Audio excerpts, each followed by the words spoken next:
sounds like that doesn't necessarily be there. It could just be that we support without saying that they have to notify the bikers.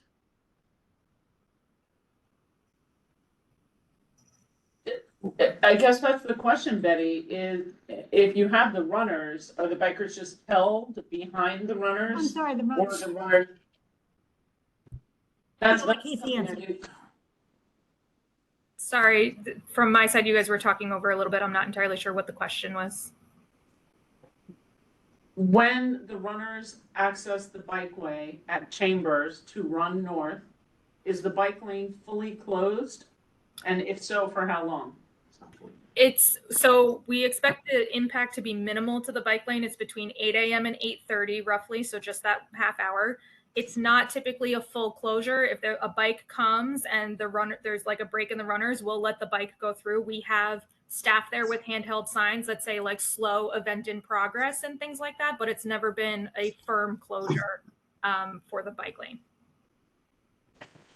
Sounds great. Okay, perfect. You, Larissa? Yeah. So there's therefore be resolved. Can you show all of it? Yeah, There's no thing. Yeah. yeah, the wherefores. And maybe make it bigger? Just my- Yeah. Favorite the seconds.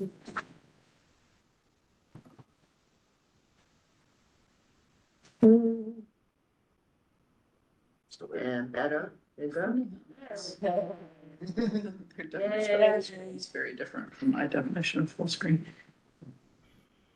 Casey, may I ask how many runners and walkers you feel you had a capacity for? Do you have any sense for that? Like, could you double the numbers with the current walk-run map? That's something that I would want to speak with NYPD about. A lot of times we've worked with them on the number and what they're comfortable with, as well as some of the property owners. So 5,000 has always been our goal. We would obviously love to increase it if everyone agrees. I would love if we could. And do you like have a cap at 5,000, assuming 5,000 people sign up? We've sold out in the past when we hit that 5,000 number, we did, I think 5,200. And then we really, kind of shut it down knowing that there's always attrition. But, for this year, we're still building back after COVID. 5,000 is definitely the goal. If we end up with 5,100 people, we'll allow them in, of course.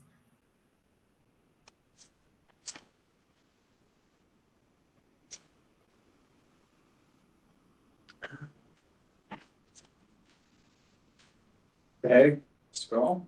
Yeah, is that 9:45 a.m. in that thing? Mm-hmm. Okay, Oh, it was later. okay, perfect.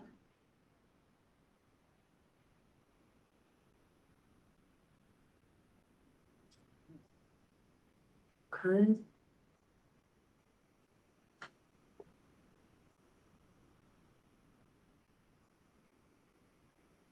Rolling. Betty, do we want to change where you're talking about the travel lanes?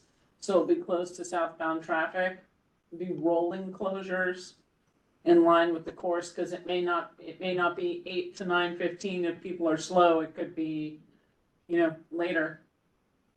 That's fine. Again, this was adjusted by the information that I had for 2025. Got it, I yeah. did not have that Yes. information.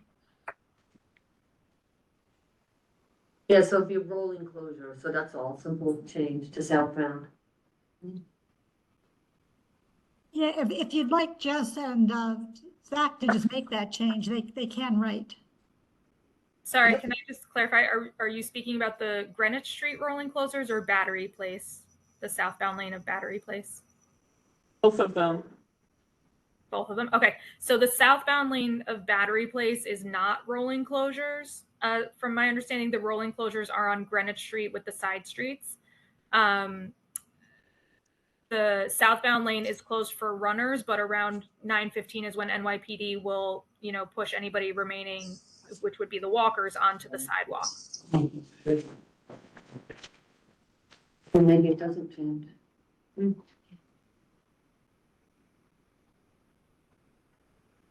Yeah, so maybe we should not check it. Yeah. that's what I'm thinking. It's fine.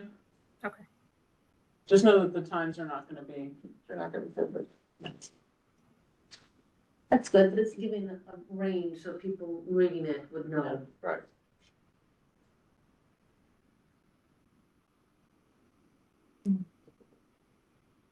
Let's translate.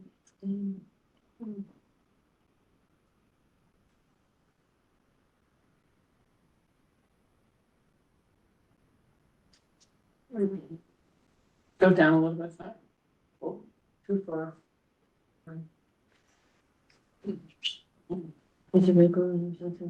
Flyers, okay. Yeah.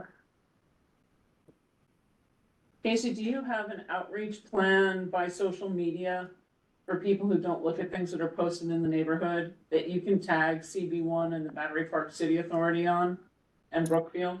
I'm sure we can. Yeah, I can talk to our social team. It's not something that we typically would do just from like a branding perspective, but if that's something that you guys would like us to do, I can certainly take this to them. We do have the letter that we're drafting that goes to, businesses in the area and hotels and, the Jewish Museum and things like that to share. But if you think a social post, I can certainly take that back to our team. That would be helpful. I think that that's a good idea simply because there are a lot of people who don't read print. Hmm. They're just electronically based only. Okay. That's Okay. I'm just, dude, H-based. Okay. So, yeah, I mean, I read every sign I walk past. Yeah. does anybody have any questions? Am I safe to call the question? Yeah, well, no, Second. I'd go back to what I said in the first place. If you go to the first, therefore be it resolved. Go back, That- I'm sorry, let's Betty. combine these two. It Yeah, doesn't see make where a it difference either says- way. Walk as long as they provide cyclists, but is that needed? Yeah, because they do need to provide cyclists information where to go. I think that's. But it's a not nice thing. closing. I don't know that a cyclist is gonna wanna sit there for a half hour or whatever, so they would like, and they may need to know where they could go. Like you, so, I mean, cyclists will have to be directed into the city, city streets if they don't feel like waiting. Yeah. And so I think it's important to have somebody there to say, you can stand here for 15 minutes and wait for the runners to go by. or, yeah. We can certainly give that script to the course marshals in the area to alert bikers of, which way they should go if they want to bypass this portion of the lane. We can do that. Because I guarantee they are able to achieve greater speeds than the runners. Yeah. Oh, I don't doubt that. And they Should wanna have go seen around, State DOT walkthrough. yeah. The consultant asked if I paid people because they were so fast. She was like, did you pay people? This is like ridiculous. I'm like, No, this is It's it, just like, cyclists, yeah. there were e-bikes and e-scooters going about 40 miles an hour on the bike lane. why would somebody think that you're paying? Well, it could make Because a it was the joke. day of our walkthrough. And Because- Oh, when you were like, look. Yes, No, yes. because they look at data, How many?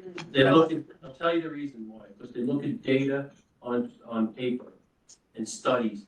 They never get their butts out. Okay. See, Let's stay focused, let's stay focused. No, you're right. important. So they were ready for the question.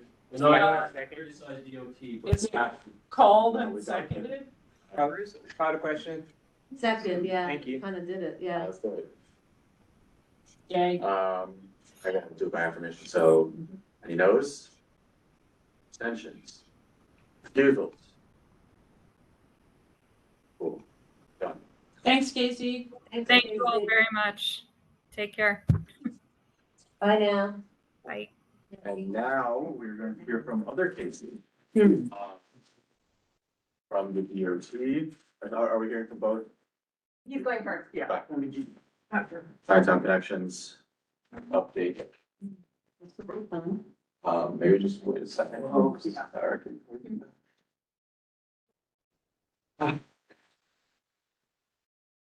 So we'll have to do it 6 p.m.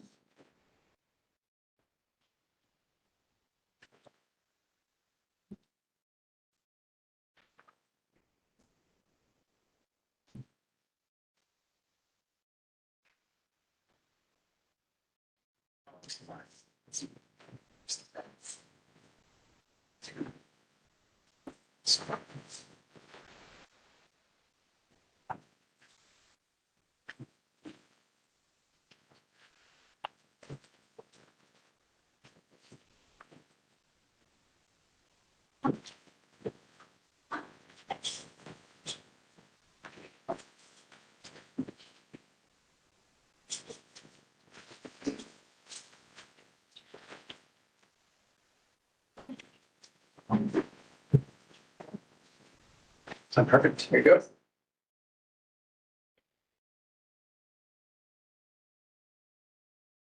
That should be fine. I think that should be outside. Okay, good evening, everyone. My name is Casey Grell. I'm from New York City Department of Transportation. Here to give an update on the Chinatown Connections project, mostly focusing on the traffic study that we are undertaking as part of this project. So just update, and just wanted to start with a timeline of the study and where we're at. So the study started in the spring of 2024 with data collection in May. We completed the existing conditions analysis in September. We worked on the Park Road reopening demand analysis through January, which is most of what we're going to be presenting tonight. We are now working on the proposed conditions analysis for the Kim Il Square reorganization project, and expect to have the results of the study in April, with final technical report in. And just for a reminder of the overview of what we're actually studying, so we're looking at 3 scenarios. We're looking at the Kim Il Square reorganization. We're looking at the potential Park Road reopening scenario, and then both of those scenarios combined. We're looking at vehicular, bicyclist, and pedestrian counts, travel time, travel speeds, parking and loading operations, and then changes in travel patterns under the Park Road reopening scenario. And then we're also looking at changes in conflict points under both the reorganization and the Park Road reopening. So most of this is going to be focusing on the Park Row reopening scenario that we studied. So DOT and our consultant team evaluated multiple sources to determine volumes of vehicles who would use Park Row if it was to reopen to private vehicles. Currently, Park Row is limited to authorized vehicles and emergency access vehicles only, as well as MTA buses. So we used the 2007 One Police Plaza EIS, which had a pre-closure volume data diagram. We also looked at current origin destination data through a program and data source called Streetlight, which is anonymized cell phone data. So we have current origin destination data for the area.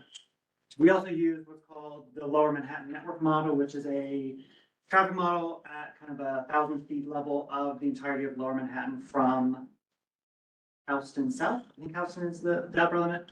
Where you're able to kind of toggle streets on and off, and it reroutes traffic throughout the entire network. But it's at a kind of high level, and then you have to apply that information to your actual area of study. So what we did is we used the Lower Manhattan Network Model as the basis. Looked at the changes in traffic if you were to reopen Park Row and where traffic would shift to and from. We then applied those percentage changes to the data we collected in May of 2024. We then compared it to the EIS, the 2006 EIS, which had historic data as kind of reference point. And then everything I'm going to be showing after this is all for the PM peak period, because that's the highest peak period. Wait, when did you say the EIS was? 2006 is when the EIS was conducted. Some of the data in it was pre-2006 and was pre the 2001 closure. Didn't seem really old. Yeah. Well, that's why we're only using it as a in total. We're mostly using the May 2024 volumes. Then we also kind of identified some flaws, sorry to jump again, but some flaws in that last time, because we were saying that there were situations where like that's not going to be most reflective because of different things that were going on at the time. So we did an entire historical analysis of the May 2024 data and found no discrepancies with a variety of data sources all the way back to 2009. Okay. I might have that slide in the appendix. At a very high level, where would people who would use Park Row come from if Park Row was to be reopened? A logical assumption is something that we actually thought would happen, but we actually kind of found out wouldn't, is that a lot of traffic would be rerouted off of St. James and would utilize Park Row. But when looking at the street network, the majority of the streets that would lead to Park Row are either very narrow or all lead to kind of one pinch point at Beekman. So any vehicles who are coming off of Pearl, St. James to use Park Row would actually be going out of their way and would take longer than just use the St. James as today. So we actually don't foresee a lot of vehicles moving off of St. James, and the volume would stay relatively what it is as today. The majority of people who would use a reopened Park Row, we assume, are coming from the battery tunnel. We think that is probably where the majority of the traffic will come from, because it has some very direct routes to Park Row, where you can come out of the tunnel and directly use Park Row. Instead of using all these blue spiderweb of networks, you could use a reopened Park Row, which would be faster than going up Church to cut over. Park Row would be a shorter option. We think a lot of people who would use Park Row, at least coming from the west, are destined for the Lower East Side, Chinatown, or East Village neighborhoods. And then looking at the origin destination, we assume that a substantial number of these new trips would just be passing through Chinatown, not necessarily destined for Chinatown.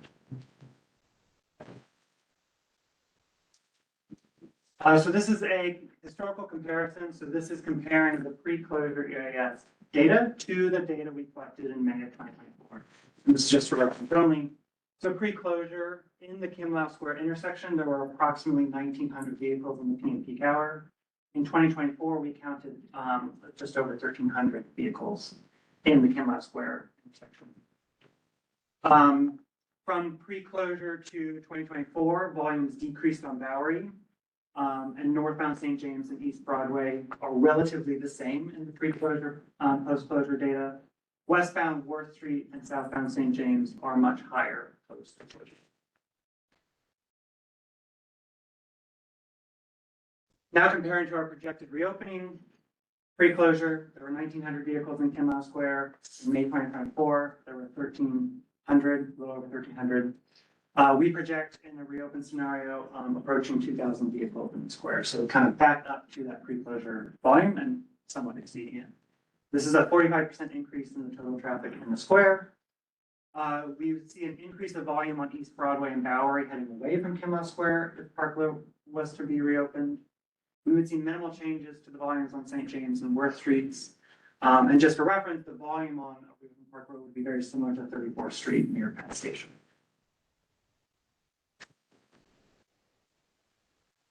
So we want to then look at how this changes conflict points. One of the biggest concerns that DOT has had about potential reopening for Park Row has been changes to conflicts with pedestrians at Kim-Lau Square. So currently, the majority of pedestrians crossing in Kim-Lau Square are doing so in conflict-free or nearly conflict-free crossing. So they're crossing where vehicles are not turning across the crosswalk.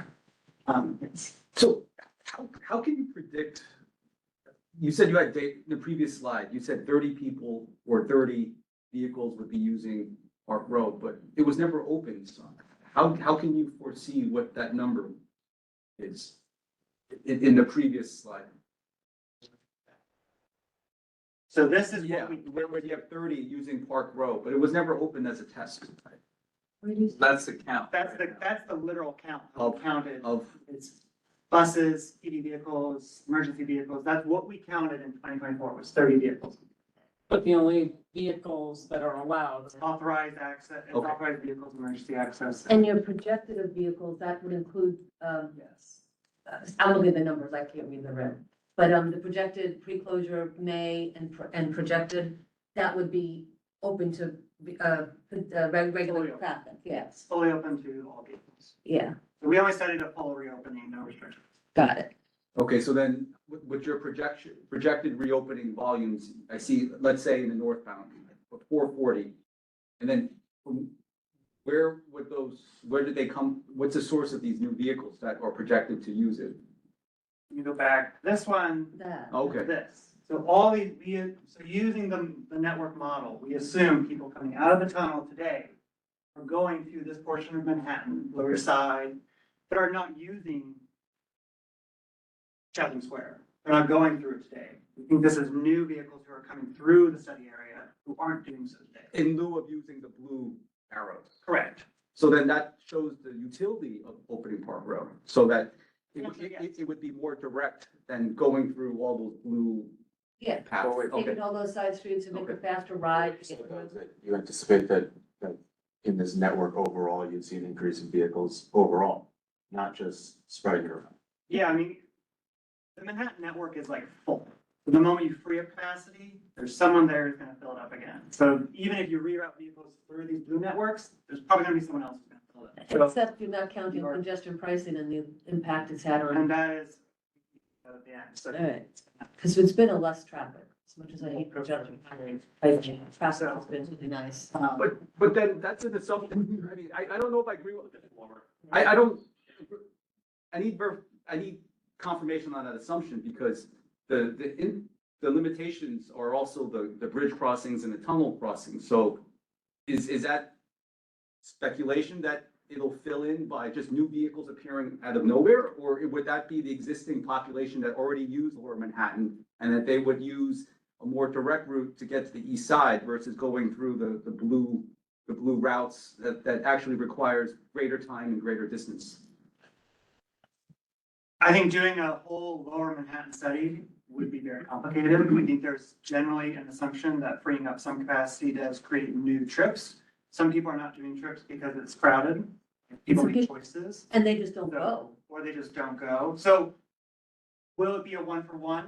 Probably not, but it's probably not a 1-for-0. We're not gonna move all those cars off of other streets, and that's it. There's probably gonna be some changes on those streets as well. Let's get to Tammy and then let's get through the.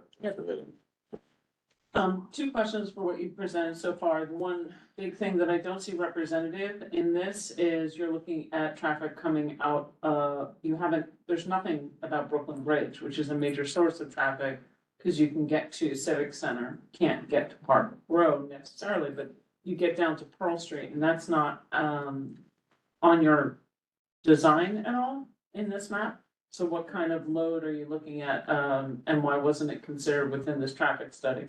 It was considered as part of the network model, but because it doesn't have a direct access to Park Row, reopening of the bridge ramp on Park Row wasn't a part of this study. But So you we can don't get to foresee- Pearl Street to St. James, which, So we assume that that would just stay the same.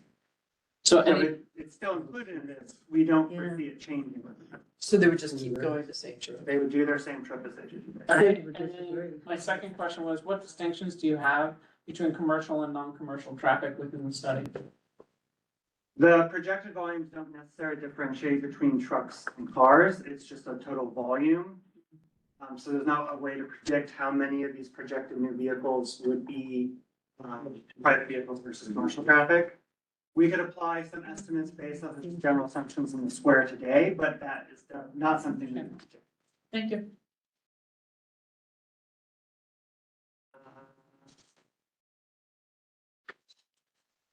So going back to how changes in traffic patterns would impact other roadway users, so currently the majority of pedestrians in Kinloch Square are in conflict-free crossings.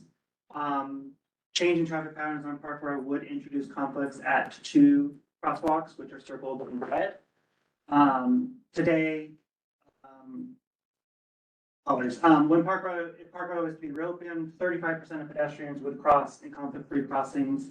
Currently, 61% of pedestrians are crossing. So it is a big reduction and an introduction of new conflicts. There would also be several crosswalks in the square that see conflicts today that would see an increased amount of conflicts. So with a reopened Park Row, we anticipate new volume coming from Park Row onto East Broadway. Traffic trips and turn movement conflicts that don't happen today that would happen after reopening. A couple of the lights there are not in sync, and traffic flow backs up. So you'll have a red light and then a green light, and like where the 819 is, that'll turn red, and then where the 429 is, coming up, I forget the name of that street, the Oliver Street, or I think it is. And then, you have backs up all the way, and that conflicts with the traffic coming up St. James. It's not a traffic agent there, it's a problem. Why they just don't agree at the same time, makes no sense. But we can look at the second timing. It's very complicated. That'll help. It's a very complicated. How could you claim that Worth Street is nearly conflict-free? Yeah, That's a major street. that's a crazy street crossing right there. And people cross there to go to the bus stop. It's the only way to go. This crosswalk Yeah. on Ware Street. Yeah. When this crosswalk gets its light, the only conflict, the same green is Park Row exit. There's no turn here through this crosswalk when that crosswalk is. They mean conflict, like when you're crossing there, cars coming at you. It's from Mott making a right, when you're at Worth, when you have the Yes, walk I signal. Bot can make the turn. Yes. From our analysis, it was less than 10 vehicles an hour, which is very, very. Your phone work going south, right on Chasway onto work, the front walk is red when you're allowed to make the right turn. Yeah, when you're doing this turn, because it's so. If that started this. Yeah. My question. Yeah, let's get through it. I have a couple more slides. So we also wanted to look at impacts, and changes to bus operations. So currently buses, as well as emergency vehicles and authorized vehicles use Park Road today. You reintroduce vehicular traffic that does change, because today it's basically a busway. They have no competition. So we just want to acknowledge that there would be increase in delay for the M103 and the M9 on Park Row. There would be a pretty substantial delay for the eastbound buses turning on the East Broadway. As you know, the signal timing here is very complex. Adding more volume is just going to create more kind of bottlenecks within the square, which does impact buses who are also trying to make those movements. A medium to minor increase of delay for northbound buses on Bowery, and a very minor increase for westbound buses on East Broadway. We then just wanted to look at kind of like a general congestion view. It's not like a kind of like very easy thing to model. So one thing we look at when we're kind of looking at typical congestion is the amount of queues. So that's like how many vehicles are waiting at a red light. So we analyzed the before after changes to the queuing. There'd be no changes at Worth Street or St. James, very minor changes from Mott, Bowery, and East Broadway. But as expected, if you're adding all this new volume to Park Row, you do see a pretty substantial amount of queuing at Park Row waiting for the green light. It'd be an increase of about 22 vehicles who would be waiting at every signal light. So just in summary, traffic volumes on a reopened Park Row would resemble 34th Street. Vehicle traffic in Kinloch Square would increase 45%. The number of conflict points and total number of conflicts between vehicles and pedestrians would increase. Bus riders could and maybe would experience longer delays and potentially a longer journey time. And some car drivers would experience longer queues and greater congestion, which is where. Just timeline. So the next will be coming back to present updates on the Kinloch Square reorganization. We're hoping to get that done by the end of March. We're probably going to have to come at a later meeting, but. Right. Where to begin? Let's start with Brendan. Mine is more straightforward as a recommendation. I would recommend like an executive summary side maybe at the beginning. Just kind of say what you, or make it like TLDR. Because I think that's probably what part of these questions sort of again. That, and then the other thing is, can you give kind of a explanation or definition of what like conflict crossings are? So is it simply where there's an instance where a car is coming into a cross? Yeah, so as we kind of defined it, conflict-free crossings where you have either no vehicle allowed to turn through a crosswalk where pedestrians are crossing, or if the turn is allowed, the volume is less than 10, which is maybe one car per signal cycle. We do count that as like almost conflict-free because there's very few interactions between vehicles and pedestrians. And the majority of pedestrians crossing wouldn't even. Less than 10 in an hour. In an hour. Mr. Yu? Yes, on that slide that you had for Park Row So, at Worth Street, Can we go back? Yeah, can we go back? Can we go back? Yeah, that would be great. Sorry, what slide? I'll just put it up. and grab it.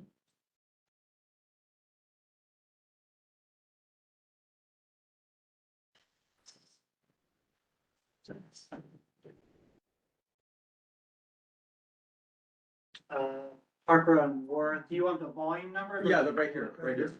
So you're saying that if you open it, then the two cars, the blue ones, that's the current demand, but you're saying if you open it, then the pink or fuchsia would be the true demand, will be the future demand, and then there'll be queuing. But that was also created by that bus island, right? Having that one lane, having now one lane in the northbound, that contributed to the queuing as well, isn't it? Because there's only one lane to travel, right? You would be able to gain a little bit of space, so the bus island is 100 feet long, so you take 5 of these cars away. But most of this queuing is, most of it just signal delay, so it's people who are just waiting for the green light. And then also because with that bus island, if a bus is stopped there, then no one could pass while the bus is picking up and discharging passengers. Correct. So that's also created part of the problem. And then in this scenario, you assumed it with the bus island, right? Not without it. So if there was no bus island, then the bus could theoretically stop, pick up and discharge, and then cars could actually go past it, right? But with the Yes. bus island, it created an artificial barrier. And then second question is, what's the latest with the bus island? Was that height differential remedied? Remember that there's like 11 inches. No, 11 inches. They haven't addressed it. It's an accident waiting to happen, actually. Stop. Let's let Oh, I'm backing him up. we know, let's let DOT answer if there's. So just to speak to the queuing, the majority of queuing is from signal delay. We do model the bus stopping and blocking vehicles when it's picking up passengers, that's all included in the analysis. The bulk of the queuing comes from just, the signal is red. It just happens. To the bus island, we checked the bus island construction. The top is ADA compliant. The reason for the high curb is because of the crown of the roadway. To achieve an ADA compliant flat surface for bus passengers, it has to be a higher curb at the back because the crown of our road is sloped. So we did check that. If it's built correctly, it does follow all of our standards. It is a high curb. We encourage everyone who uses the bus island. 11 inches. I've never seen 11-inch curb being standard. That seems to be out of the ordinary. Other bus stops as well.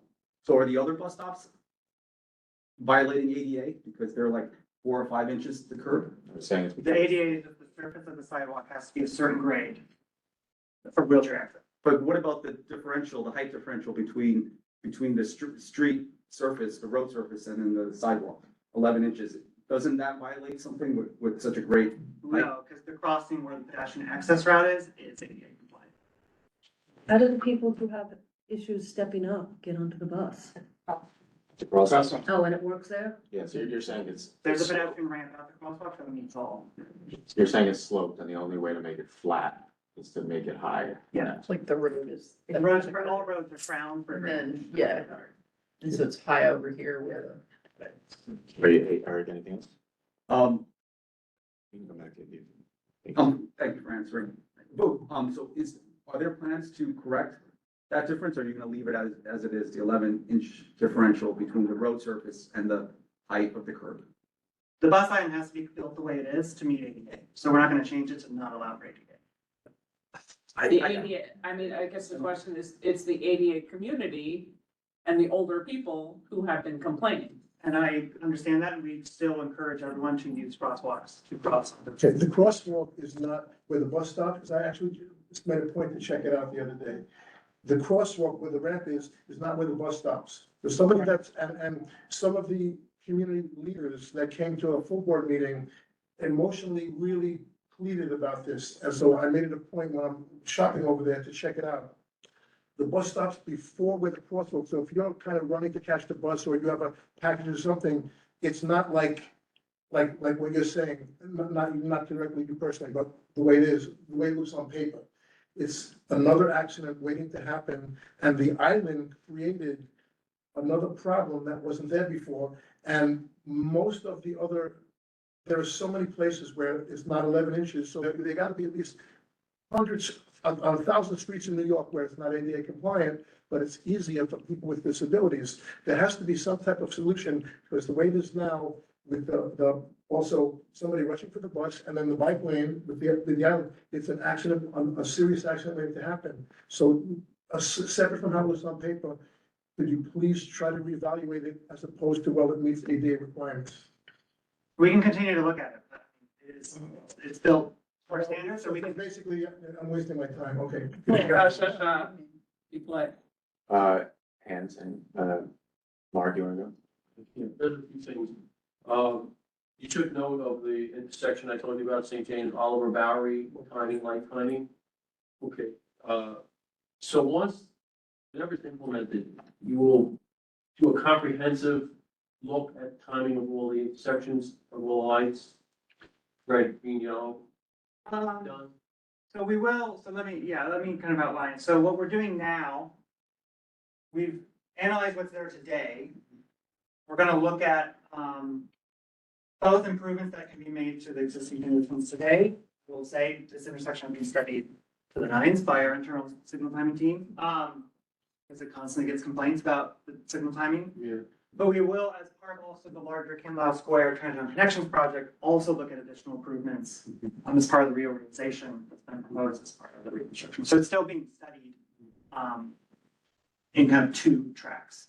Can you go back to the map? Yeah. It's not necessarily, improvement, it's just traffic flow, just, normal route traffic flow. So one place I would point out to you, so if you're going, west on Grove Street, and I guess that over there is, to the end is, Hogan Place. Yes. Right. This direction. Yeah. So that other one on the left, that's just a drive, that's a garage, that's not a street, so that's basically a T street. Yeah. So what I've noticed is that when cars are either turning South Bowery to go west on Warwick or coming from Oliver, that light at that intersection of Worth and Hogan is red way too long, so cars will speed to try and beat it before it turns red. The only reason why it turns red is for people to cross, where the park is there, it's for crossing. It's not an intersection that's used, four-way. So if the timing of that light can be, if it was greener longer, you might have less speeding, people trying to catch it before it turns red. We can look at that, it's included in our model. Yeah, so I've specifically noticed that, it's red way too long than it needs to be for people to actually just cross that, it's 20 feet, 15 feet, whatever it is, that Hogan Place there, so that's safety, you might want to look at as well. We can check that. Okay, thank you.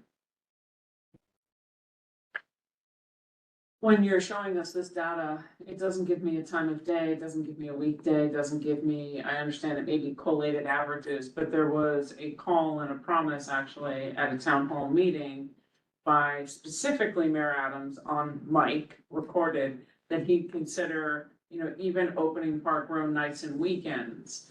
We heard at a meeting today from Gotham Park and from many other organizations that they would be interested in understanding how Park Row could be opened in what capacity.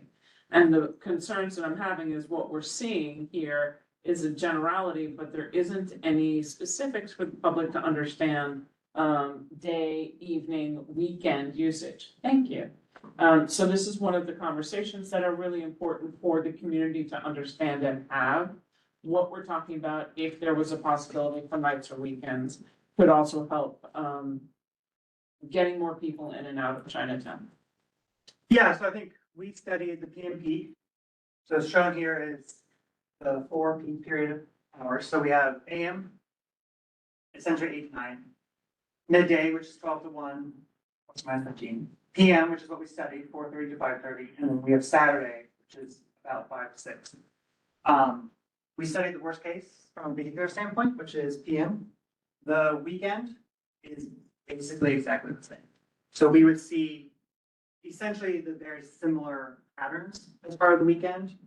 We have, we did take some counts for late night. It was lower. I'd have to pull. And there's no peak hours. daytime on the weekend counts, which is usually a very busy time in Chinatown, to understand how that would affect. This is the peak period for all of Saturday that we collected, which I think was from 11 to 7. I'd have to check the hours. So the peak period is 4:45 in the afternoon On to Saturday. 5:45. Coming to dinner. Right, so that goes back to the conversations that were very much focused in the Chinatown community in the CCBA meeting today, even about the possibility with Mayor Adams on mic saying it could be possible to open Park Row nights and weekends. So I think that, for weekends, it's broad, that's a broad timeline. We do see it having very similar impacts as PM, which is what we have gone over today. But you only did PM till 5:30, so there is a potential that, you know, nights and weekends, it could be open post rush hour, so to speak, so 7 I PM. mean, I think I'm talking about the weekends, like this is weekend, and it's Mhm. exactly the same as PM, so I think. During the week. Right, and so what I'm saying is, if Chinatown, and if the mayor honored his commitment to the Chinatown town hall that he made, there is a possibility that potentially Park Road could be opened after 7 PM Potentially, I mean, it's not. and on the overnights. Or it could be potentially, I'm looking because your peaks are during the week at lunch, right? There's no peak in the morning at all, you know, during the morning rush. Your peaks are lunch during the week and then 4:30 to 5:30 and then Saturday evening. I mean, we can provide more data. I think when we pick a peak, the next hour could have 5 less cars. We don't study because it's not peak. So I can pull that. Correct. We can bring, That's data that the community is actually being asking. so we can provide that. Because if we're only looking at like the peak as the permanent model, it doesn't look like that except for that 1 hour at night. Doesn't give you a robust 24/7 understanding. So that's where the community is asking, where I see compromise and moderation could be. People ride bikes less at night, overnight, than they do during the day, so it could be better for less conflict and things like that, and potentially help support the businesses in Chinatown for deliveries and other things, for an additional things. Yeah, this study was definitely a 24/7 study. Yep. That's just why we. We would like to see the 24/7. Thank you. Thanks, Jess, and thank you, Casey, for this. Question for you is, this is real numbers? No, right? This is assumptions, or this is real No, numbers? this is the real numbers we collected in 2024. So this was before, this number 1795 doesn't include reopening Park Road volumes. So that's just what there is there today. And how do they get through? What kind of cars get through now? Oh, that's just the area, the whole. This is. In that square, okay, where it's open, Yeah. got it. The only entire- cars that are allowed to go through Park Row are either those who are going to the complex, or residential cars who are already pre-approved, Good, got it, any NYPD placard, got it. and buses. So yes, that makes sense, okay. I was Yeah, like, this just came off. I would, it's the whole, It's not the whole. just- Now, oh, go ahead. And then You first, I guess one of my other questions is, there is parking, as we've discussed, on the west side of Park Row. I'm delighted to know that we're gonna move to get rid of the DOT parking on the east side of Park Row. And it'll only be moved to the west side, and we were told in the Chinatown Working Group meeting that NYPD had claimed that those were required working. My question to all of DOT is, there's a public parking garage that is no longer public because of safety concerns.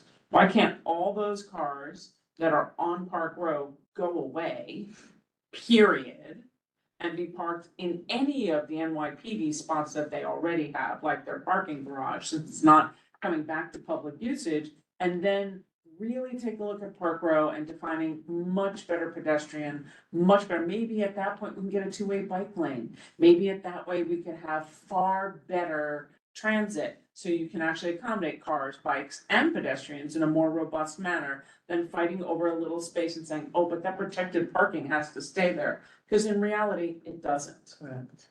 Yeah, I I mean, can't speak for NYPD parking.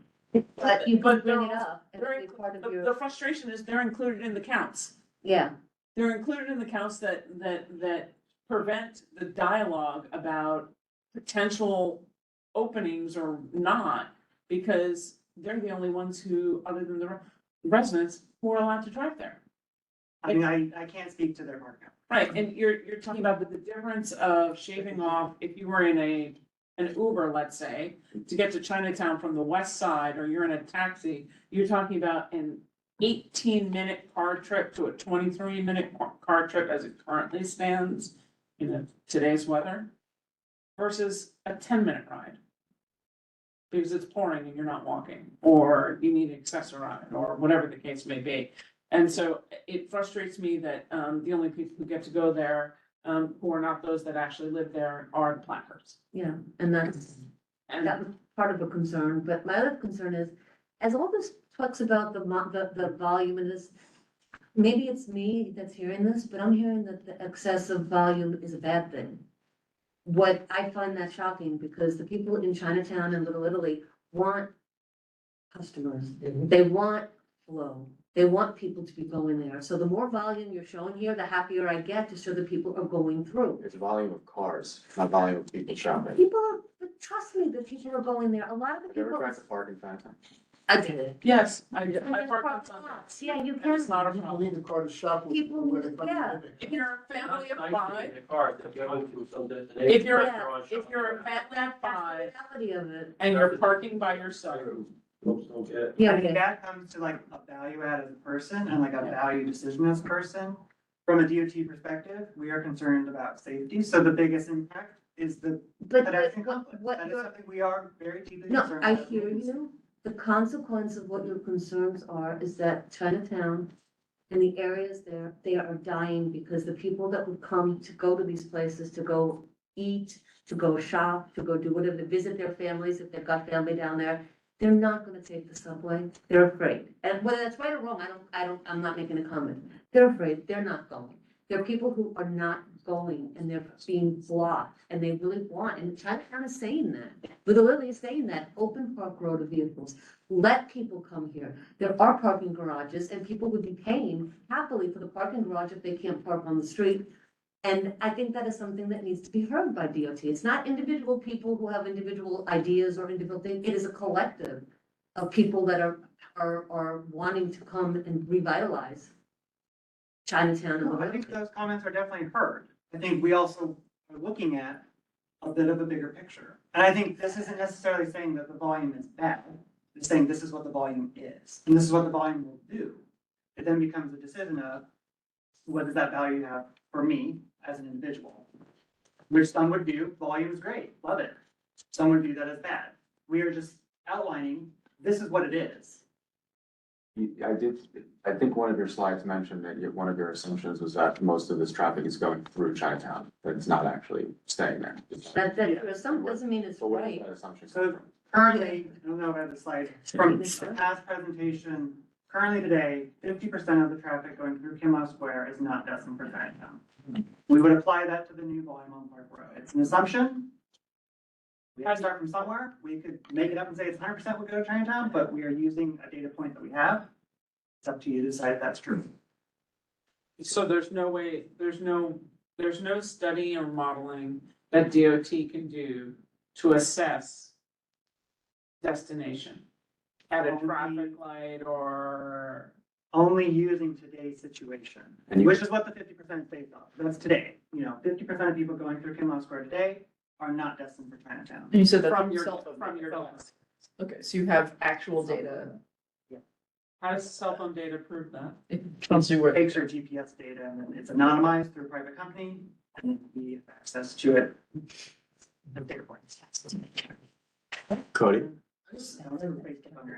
I'm just, to the question of like, folks being able to get into Chinatown and go shopping or go to lunch, dinner, or whatever.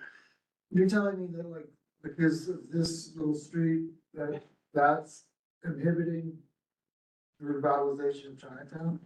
If you listen, That's what Chinatown is saying. Like it's an island and there are no streets going into there. We're looking at the data based on all the streets that go around there and it is one street. this is what people in Chinatown are saying, the people that work there and live there. Some people eat. It's like, Qualify, this is what some Yeah. people in Yes. Chinatown are saying. I'm speaking. Some people now. And I think that you would hear from a lot of the residents, frankly, that live directly on Park Row, that they are not excited about this whole thing becoming a highway destination that takes them through to wherever they're going. I think that that's been established based on letters that have actually been sent from these. But isn't it classic NIMBYism? Yeah, thank you. What? Yeah. Because if I on a road that's closed, and then you're telling me you're gonna open it, I would be like, I would. No matter how it's been. No cross Anybody traffic. else? No cross traffic. Well, I can Alright, already. hold on, let's wait, so, hold on. If This they- is under control. Who had did everyone have their hand up here? Cause we have Betty online waiting. Yeah, I wanted to, but She's in one charge, thing, right? Well, yeah, she's in charge. you said many times that that's not my purview, or I can't speak on that, and I accept that. So some of the points that Tammy mentioned and Eric mentioned, can you please bring it back to the people that can't speak on that?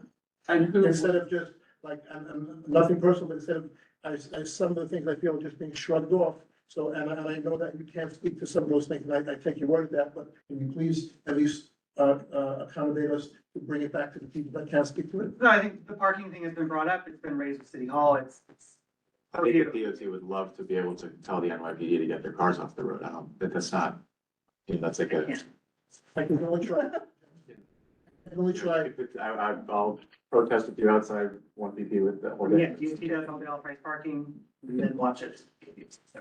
It's a good. But I think he's talking also about the bus island as well. Yes. If you could surface to us. So, we were also told that the bus island was temporarily that way, but it's temporarily permanently that way seems to be the answer. You know, that it was a temporary part of the SIP that would be improvement, that it wasn't permanent. So if future changes at that intersection happen, that bus stop would be changed. Yeah, so that entire area, it is in the Kinlow Square reorganization project and would be fully reconstructed and totally changed. So it is temporary. That's my cue. Oh, that's what you're Can we gonna just do. can we just get Betty, let Betty ask? a Oh, question? yeah, sorry. Betty, go ahead. Great, thanks. I have two comments and one question. First comment, as far as the comments being made about the need for cars to go to Chinatown, I suggest those people. I suggest those people read the Small Business Services report on Chinatown, Are you which gonna doesn't, would not agree with what they're saying. But it doesn't, there was an in-depth report done on the whole issue of the business in Chinatown done by the SBC the end of last year. Next, parking on the east side. Betty, I'm not a fan of throwing that report in the face of the business people who were just at a meeting.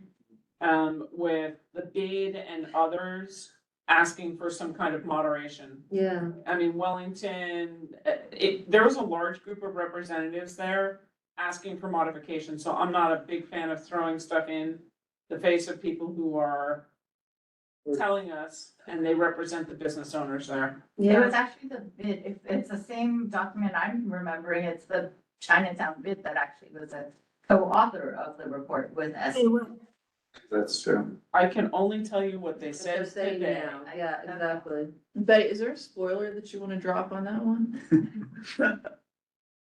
no, I just want to say that there is a report and people really should look at that.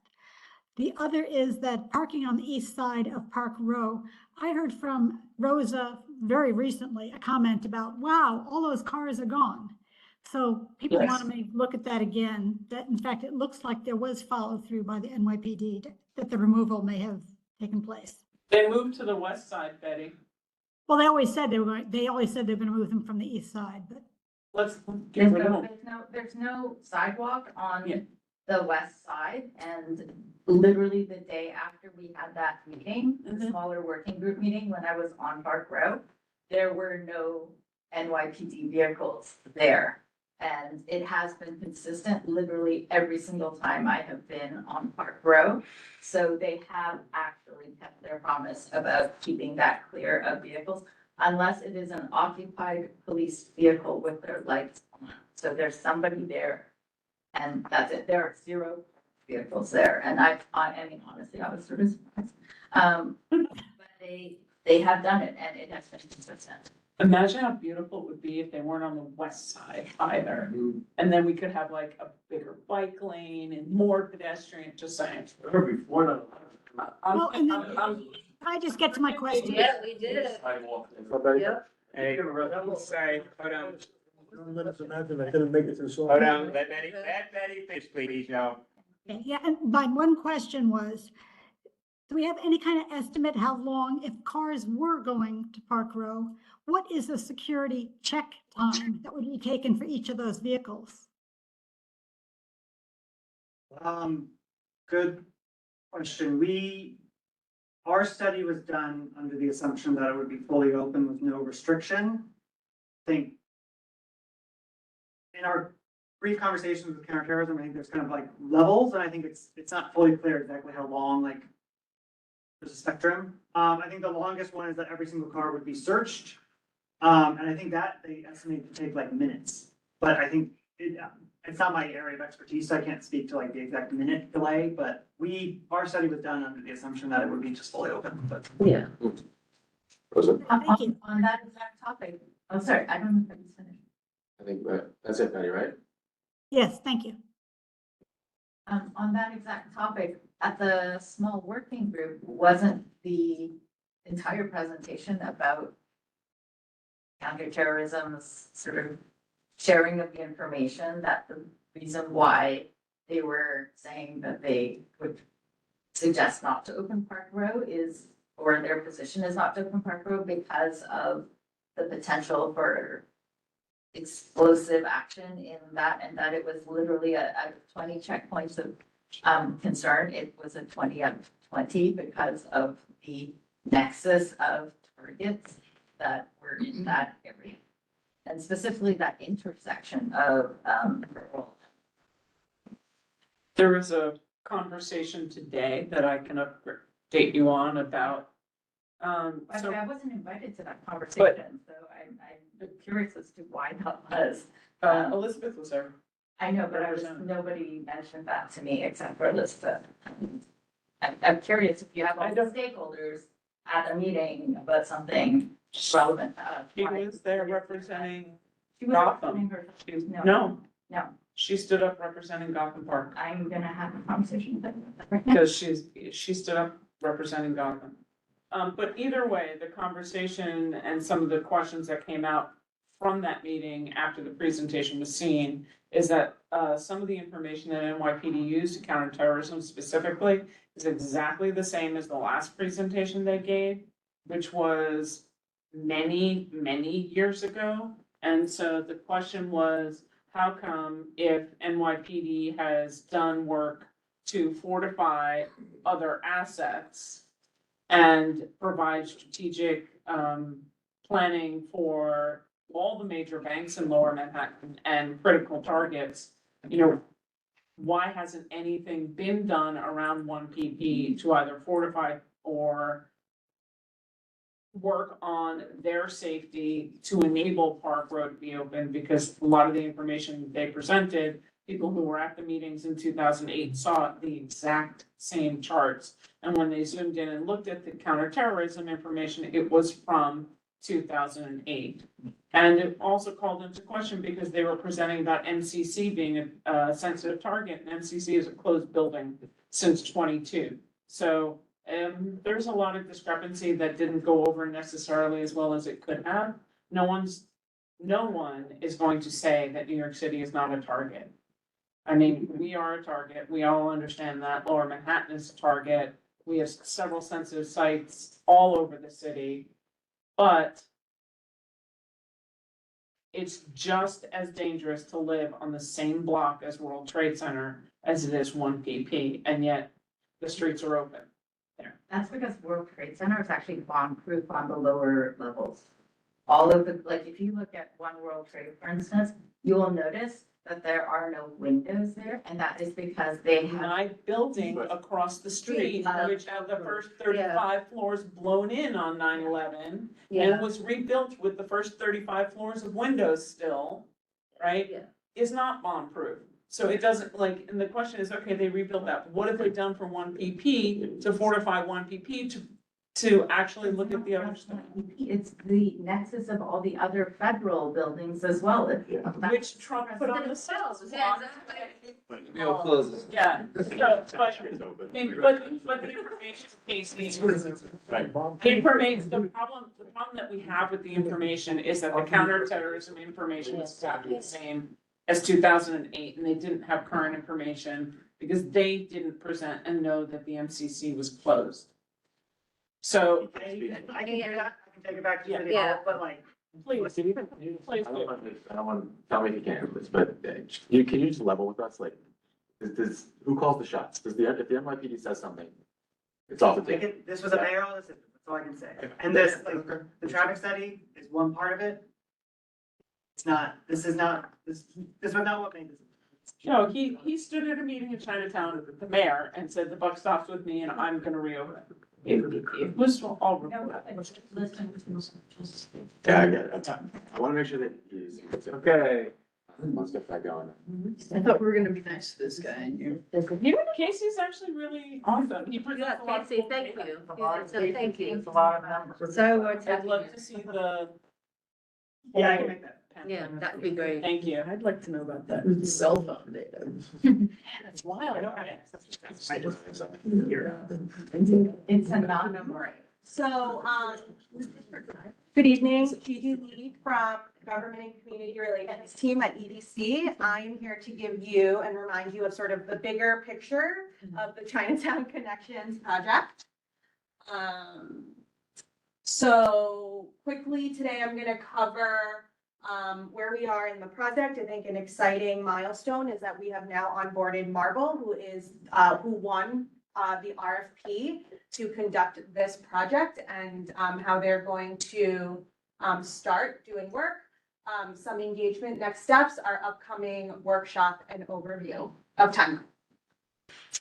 So quickly, some of you may have heard of Marvel Architects. They do work both in New York City, in the United States, and around the world. They specialize in large-scale, complex urban environments. I think some of their notable work, certainly they've done work around Union Square, Gansevoort Square and Meatpacking, and they do a lot of great work where there are intricate sort of infrastructure, public realm intersections, which this project is. So this gives you a sense of the organizational chart. Obviously on the top, City Hall, the Public Realm Initiative, and the client here is DOT. We are New York City Economic Development Corporation. We are the lead agency on the project. So you'll see on this side, the agency stakeholders, so the other agencies that we work very closely with, the Department of Cultural Affairs, because we will be issuing sometime later this year, part of this project initiated from 3 DRI awards, Downtown Revitalization Initiative Awards from the state, right? One of those projects was for a new gateway in Chinatown, and so we're partnering with DCLA on that. Then we have New York City Parks and Recreation. They, the existing American Legion Kim-Lau Memorial Arch is landmarked and is managed right now through Parks, as well as, of course, there's a statue in the square as well. But we're working closely with Parks on, how the new space will also look and where sort of all those cultural components will end up. And then, of course, NYPD. And then on the other side, you'll see there is an immense number of retained contractors and subcontractors as part of the Marvel team as they received the winning bid. And so if you think about the design lead for Marvel as the prime consultant, where you have the project manager, they really, their team falls into 3 basic categories. You'll have a public engagement team that will work very closely with my team at EDC. And then the design team, which is partnered with Fu Wilmer's Design, and then engineering, which will be headed up by Stantec. Stantec working for Marvel or working for you? Everyone is under Marvel, but Marvel, the contract for Marvel is with the ADC, managing the money on behalf of the state and the city. Okay, so project schedule. So we are right now at design team onboarding. Those of you who who are around the area a lot should have noticed that there are some surveyors that are out there now. They are just beginning now to do sort of your very basic surveying of the area. It will kind of grow over time into, working with Con Ed, with everyone that has like subsurface infrastructure. The first goal is really to get a very in-depth understanding of all infrastructure above, beneath, around the area for redesign. So we will be doing continued engagement. And you'll see in the sort of greenish, mintish green, you'll see conceptual and then schematic design as we approach closer to 2026, with final design by 2027, bidding of the final design, and then construction from 2027 to 2029. I will say that I know this doesn't look like an expedited schedule, but this is an extremely expedited schedule. There are goals that the state typically likes to meet for downtown revitalization initiative money. We also understand that there are construction impacts and want to make sure that, we are not taking longer than we need to, with those delays. So this is what our goal is. And so what does engagement next steps mean? So we just had our 6th Chinatown Connections Working Group meeting, which CB1 has a seat on, as well as Gotham Park. We also just had our subgroup meeting. The subgroup focuses specifically on Gateway and working with DCLA on advancing that portion of the project. We are currently at CB1. We'll be at CB3 Transportation next week. And we are now working on a public workshop. So what does that mean? We had one, I think, last summer/fall. At this next workshop, which we will, it's on the next slide, the details, but basically, folks will get to meet the Marvel leads. So you get to meet the design team. You will get a preview of sort of the next year, what's to come in 2025 to 2026. You'll get project updates on everything that's happening with SIPS, DOT traffic study in Kinlow Square. And then we will be soliciting input from you all as well on the Welcome Gateway, as well as potential additional improvements on Park Row. And that you guys are the first to know because we completed the DOE permit earlier today. It will be on Saturday, March 29th at PS1 from 12 to 2. So once we have those flyers, we will share it with you guys. If you could share with, your networks and the board. We'll have full language accessibility. And every agency will be represented, as well as Where is it set? PS1. Yeah. PS1 is right on Henry Street. Nine.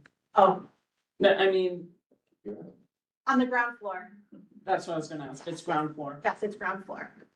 Okay. We've secured, I know in the last meeting I promised Aixa, but I Yeah. tracked down, and Aixa and I have spoken since. I tried to track down 6 other locations in and around Chinatown, and they're all fully booked. So in Because addition, it has to be this weekend in particular, for the time frame. I'm just. I think folks really, the feedback from last time is that instead of doing it on a weekday evening, they really wanted to try a weekend. We tend not to do Sundays generally because of church conflicts. I did ask for Sundays actually, for both all of the schools nearby, as well as the Confucius Plaza Community Room. Everything's booked. Case as well, Um, 1 Center Street. I don't think I did Pace. I did things that were closer to like, I did PS1, MS 131, Pace High School, PS 130, PS 124, Confucius Plaza Community Room, Transfiguration Church. I did all those. And all of the ones in the Murray Bertram building. There's not a space big enough there. So that's right there. I didn't do Mary Bertram. I was just trying to find someplace closer to the zone than Henry Street, Henry Street's right there. I guess. It's right off Oliver, it's right Oliver and Henry. Is there going to be another workshop after that? Yes. So we talk about that. Yeah, so, we kind of, the community engagement goes throughout. Again, I think our cadence has been like major milestones. We'll have an open house, but there are, almost monthly, I will say when the fate of the reopening of Park Row was unclear. We did not meet for those months because that sort of delayed the project timeline a little bit. But the larger group meets typically monthly, if not monthly, every other month. And then also when there are key milestones, we always come to CB1 and CB3 as well. And then the workshops are in addition. And I will say that once Marble gets fully on board, Marble's engagement team will also be doing small group, they're gonna have to reach out to small businesses in the area. They are gonna do one-on-one interviews with key stakeholders, small group interviews. So there will be many layers of engagement and outreach as we get, to each of these design milestones. Does it have to go to LPC because it is a landmark? If the arch moves, which is a big if, it would. Right now, so there was capital funding set aside by the former council member to repair the arch. Initially, our approach was to delay it until we knew whether the arch would have to move because of this project. We met the City Hall, EDC, DOT, Parks, met with American Legion. They felt very strongly that they did not want to wait. And they sent City Hall a letter and said, our strong preference is that we proceed with the repairs as soon as possible. And understanding that because of capital funding regulations, the arch would not be able to be moved for 5 years unless there was extenuating circumstances, which that decision would have to be made by, City Hall in conjunction with LPC. Oh, wow. Extenuating circumstances to redesign the entire area, I think qualifies. One concern Parks has is that they find something under the arch that's Right. causing the deterioration, but they can't move. And They it can't move move. the arch to keep it Right. going. And That's what they don't- then they can, and then the 5-year rule on capital funding is, right, so it's not a great situation overall. Right. But I think what we're hoping is that with the capital project, there is a studying component both with the engineer and the repair company that will be working on the arch itself. And then with Marble engineering team, they will also be doing a very holistic view of underground infrastructure. And maybe between those two project teams, we will be able to get a better understanding of why the cracks have been escalating. But there are monitors on the arch currently that are checked monthly by Parks to make sure that they are not it's not imminently falling, it won't fall on someone. Yeah, I mean, that's awesome. I'm really excited to hear about all of that because preserving it and having it be in good shape is important. I was curious only because the conversations that we have with DOT about the redesign of the entire area really included a larger footprint and better presentation, let's say, of that arch and then a new Chinatown arch. And all of that involved movement of not only the historic landmarks, but the streets themselves. Yes, and that's all I think to be determined in this sort of 2-year and change process. Got it. Thank you. Was it for me? Yeah. Yes. Oh, sorry, your meeting. Oh, That's very. with EDC, partner, I just like to know a little bit about the org structure. So, does the EDC have their own construction management team or engineers and architects? Yes. Oh, they do? Okay, I didn't know that because I thought it was primarily project development. Okay. Because I see that this was contracted out to a construction manager as well as Marvel, but it's always, it's necessary to have an in-house team to review what is told. Yes, to the we have an organization. entire capital team. Great, great. We have an entire land use team, Okay. and we also have an entire real estate team. Okay, yeah, but then that's different though, because you Yes. need that. They're all architects to involved really in this. verify what's told by the CM Yes. team as well as the Yes, so we designer. have project managers Okay. who are trained to project manage capital and construction related Okay. projects. And then, I attended your meeting, I think it was 2 weeks ago. One of the goals of the project, you didn't have it here, but I think one of the goals should also be economic stimulus. Because that wasn't listed as one of the project goals of reconfiguring in Laos Square. Yeah, I mean, I think that, and yes, I will acknowledge this is a condensed No, it's okay. version. And the full version is already online, so you guys can all look at it. But I think embedded in the fact that the seed money here was from the Downtown Revitalization Initiative, and we are the Economic Development Corporation. I think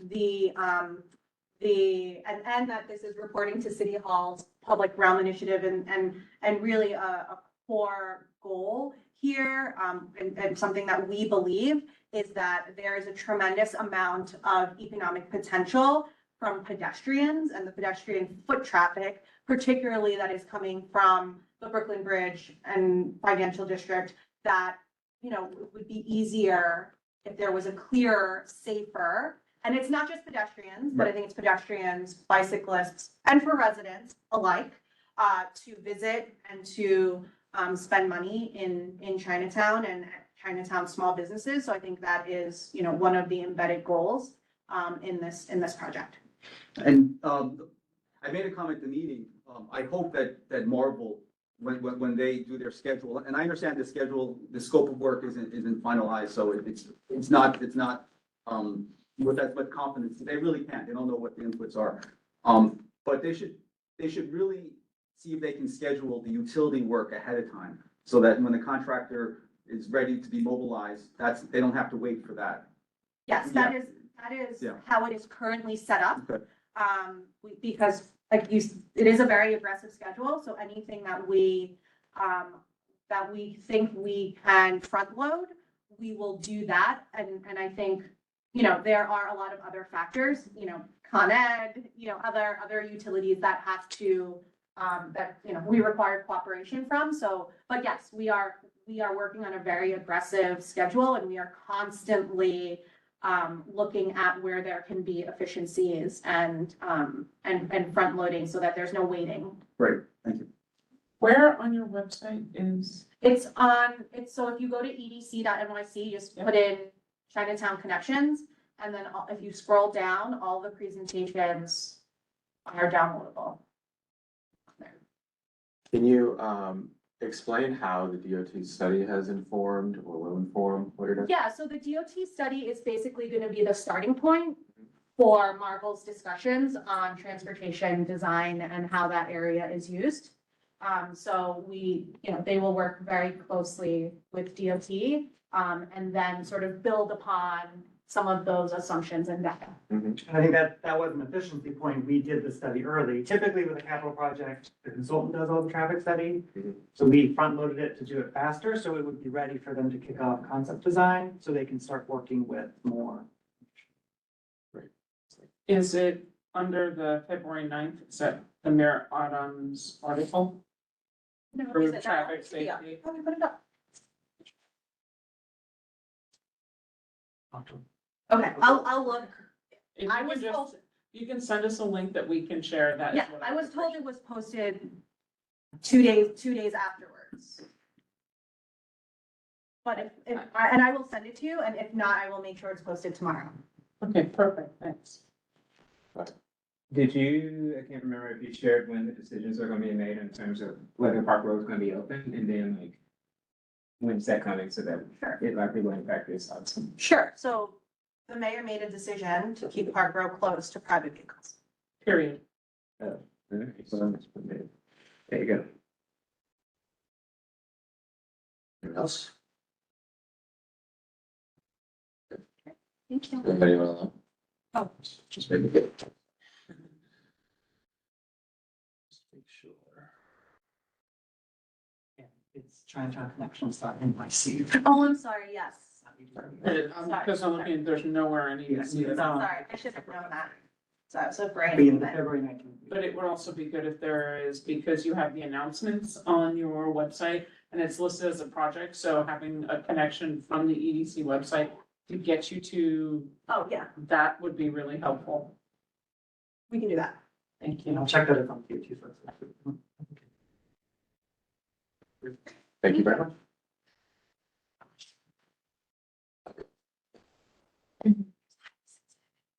Okay.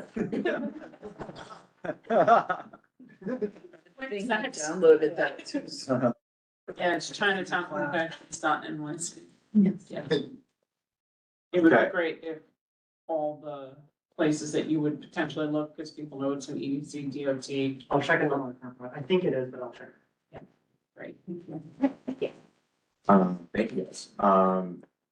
So we have on the agenda possible resolution, so I guess we have to at least address this. I don't see what we would resolution on at this point, so we should move on, but if anyone disagrees, please let me know.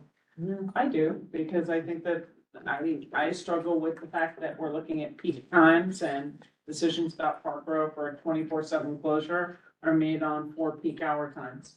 And that there is a possibility to take a look at potential ways to open it in some ways, and I don't personally feel, having seen the counterterrorism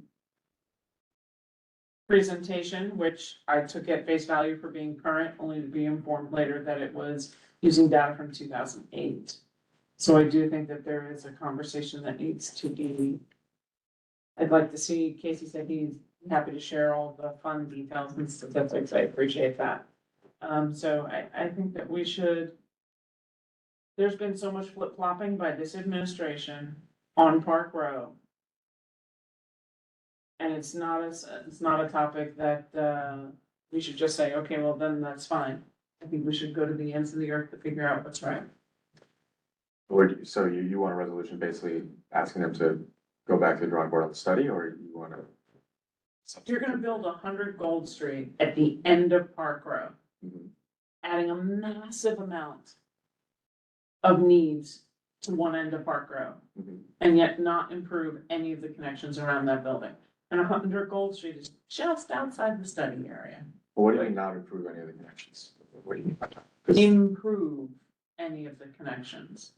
Tiny streets around there. Well, they're improving Park Row. Jess, you know exactly what I'm saying. If there was any availability to have Park Road become a cross street to enable cross-through traffic that benefits also 100 Gold, I think that that should have been looked at, and it wasn't. And the mayor who is making the decisions is fully aware of what's going on. It's his Manhattan plan. Yeah, no, So I just feel like it's all compartmentalized. So don't look this way, this is the way Park Row is and there's nothing changing. And then we're gonna build 3,000 apartments at the other end of Park Row I'm just trying to and understand what specifically commercial building and. you want them to look at, because the conclusion they came to that it's gonna increase traffic at Kinloss Square, that it's gonna increase more cars coming into the network. During the peak periods, but what about on the off-peak periods? Why aren't we looking at any possibilities? Why isn't there a moderation or compromise? And would this be going to DOT? So essentially what we're saying is, Let's go to the mayor's office. DOT has clearly said, this is not us. And EVC said that the buck stops and. so you're proposing we City have a Hall. resolution for City Hall saying we disagree with your decision. For a 24-hour closure. Like, that's what it's really about. It's not about the study, really. You disagree with the decision of. No, the study is a good study. And I mean, we looked at the peak periods, which were 1 hour in the evening during the week and on Saturdays. And that doesn't tell an entire story. I mean, I don't know what the rest of it is. As Casey said, it very well may be 4 cars less. And maybe it's the same situation. And that you're looking at, he's listed the peaks, but maybe that peak is actually a much longer arc. you know, a closer mean, maybe it's 1 or 2 cars less or 4 or 5 cars less, but it really is a peak for 3, 4 hours. That's something that I think that the public should be able to understand. Well, you have all that data, right? Yeah. Is that correct? It's not 24/7, we don't count at 2 AM in the morning, but we have the data for all the periods that we counted that we didn't include in the peak. Yes, so there are more hours that we can create a table. So we could get that data. I think so, yeah. But what you're asking for, you don't care about the data. In the end, you just want them to reopen Park Row, so that's why you're bypassing DOT to go to city. But the public realm officer at the meeting specifically said the mayor chose not to reopen Park Row for the same reason that the mayor prior to him chose not to reopen Park Row. And the mayor prior to him chose not, because whoever the mayor is, each one has chosen successively not to be responsible for if there's a catastrophic event in an area that seems to be prime for catastrophic events. I mean, that was, if I remember correctly, the last thing that was said at that meeting, when the pressure was put on them to say why. So then forever, it would be, then there would never be a reason. Every mayor could look at this situation. Right. But the last 3 mayors that we have had have all looked at the situation. It hasn't been that it's not been a question that hasn't been communicated. But they have made the decision each time that we do not want to be yes, FBI, Homeland Security, and counterterrorism to say, okay, screw that. So not you, for that reasoning, that's how it would be forever, because that will be the answer all the time, instead of maybe a compromise of not 24/7, because, Unless I guess you're right, because a security check on each vehicle. Let's let Brendan speak. I was gonna say, it sounds more like that's a speaking point Yeah. and an easy excuse to use. That And what to the was point said, that I'm was, Supporting what was. and to the point that was made earlier, this is based off of 2008 data. All of New York is a hotspot to be hit Yeah. by terrorism. We know That that. point was also made at the meeting. And so to the point that Tammy made earlier is, it sounds like they're gonna continue to use that as an excuse and they're not doing what could potentially be done to make it a more secure area, which would then lead to the possibility of it opening up and not being a terrorist. And by not taking a stand on it and pushing it, we're never asking them to take. Or leave it otherwise. Yeah, we're not asking them to take. We're also federal. ignoring, like, security aside, we're ignoring the finding that, I mean, these findings were pretty dramatic, that it's gonna increase like something like 400 cars more per But hour. that's a good thing. Not per hour, at the peak, not per hour, just That's a at the good thing. peak. Right, at the peak, but And so we're not talking about the peak. It's a So good thing. we're not, it's going, what I'm asking for is to look at all the data and to have an updated security. Not using data from 2008. yeah, guys, One at a time, please. I understand what you're saying, but I. You're saying the 400 is a bad thing? Yeah. That's not a bad thing. And They're saying all I'm it'll be saying terrible to is Penn that Station. I mean, it's gonna be, that's what they said. They said. Yes. The 8th Avenue at Penn Station. And that's what the businesses want. But it wasn't like that. Yeah, you're talking for a large group of people and it's. 2 pieces of things that I've asked.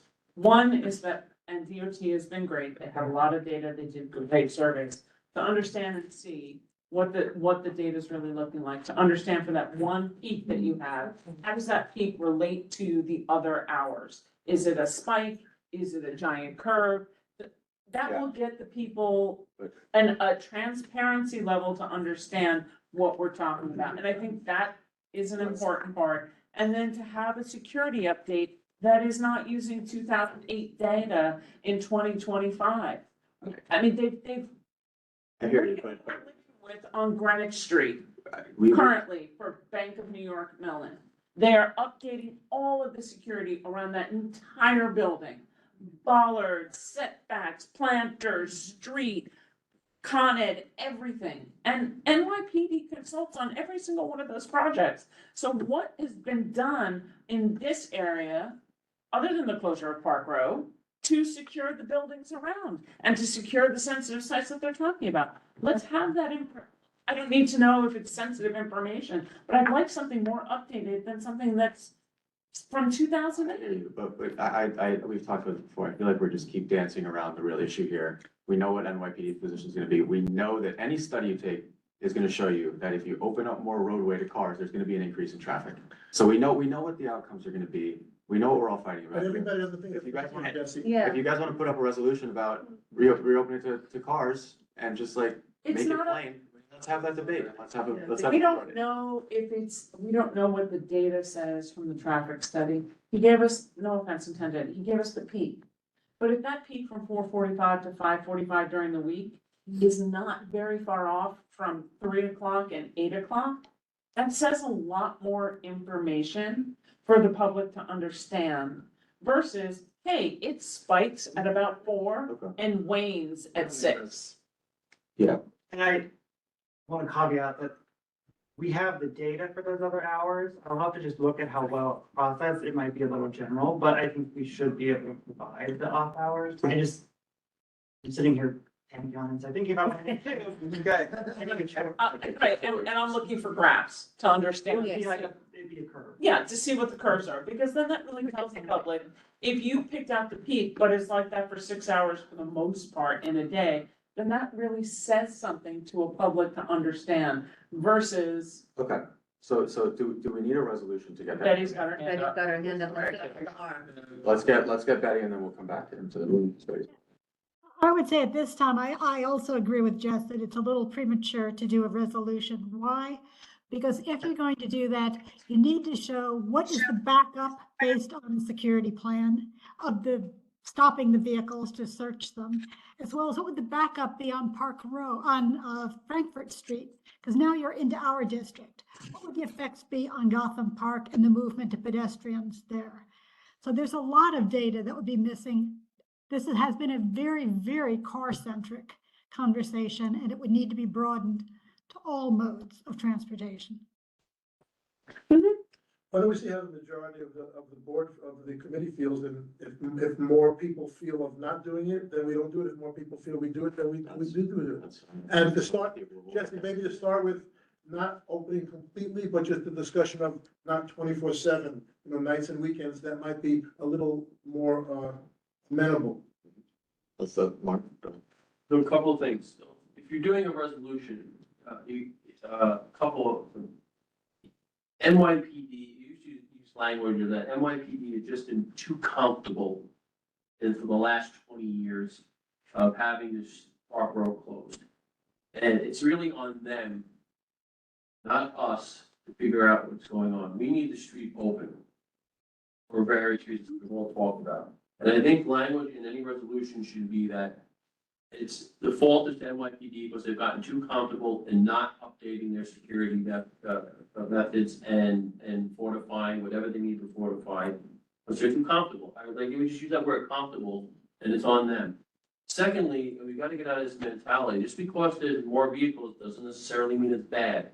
There should be language in there that even though this opening Park Row use increased vehicle traffic, it's not necessarily good or bad. We're not taking a position, just particularly for this resolution.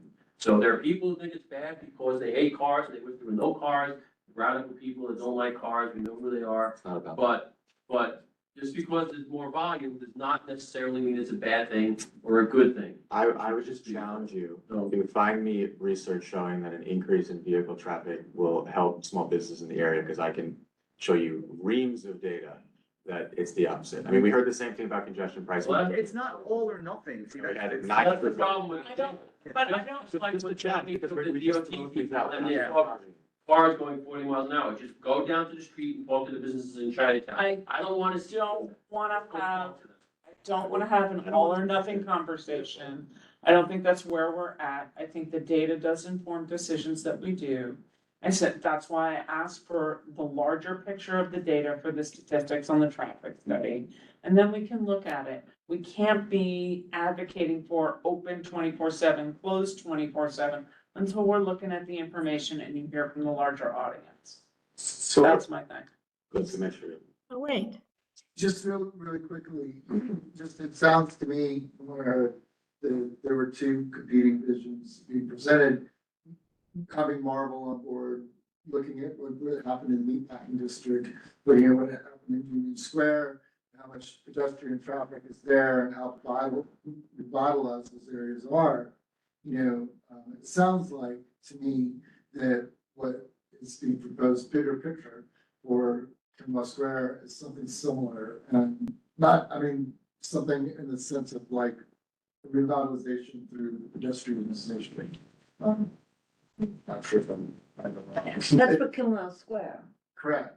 And but to the other vision happens to be one of 34th Street at rush hour where traffic is backed up and standing still. And, that's what, when you say more volume, are you talking about just healthy volume or is it going to be congestion with slates? I can't believe it could be like 34th Street, at least not nights and weekends, it's just under the weekends. And especially with this, With congestion pricing now. it's just gonna have like how many units?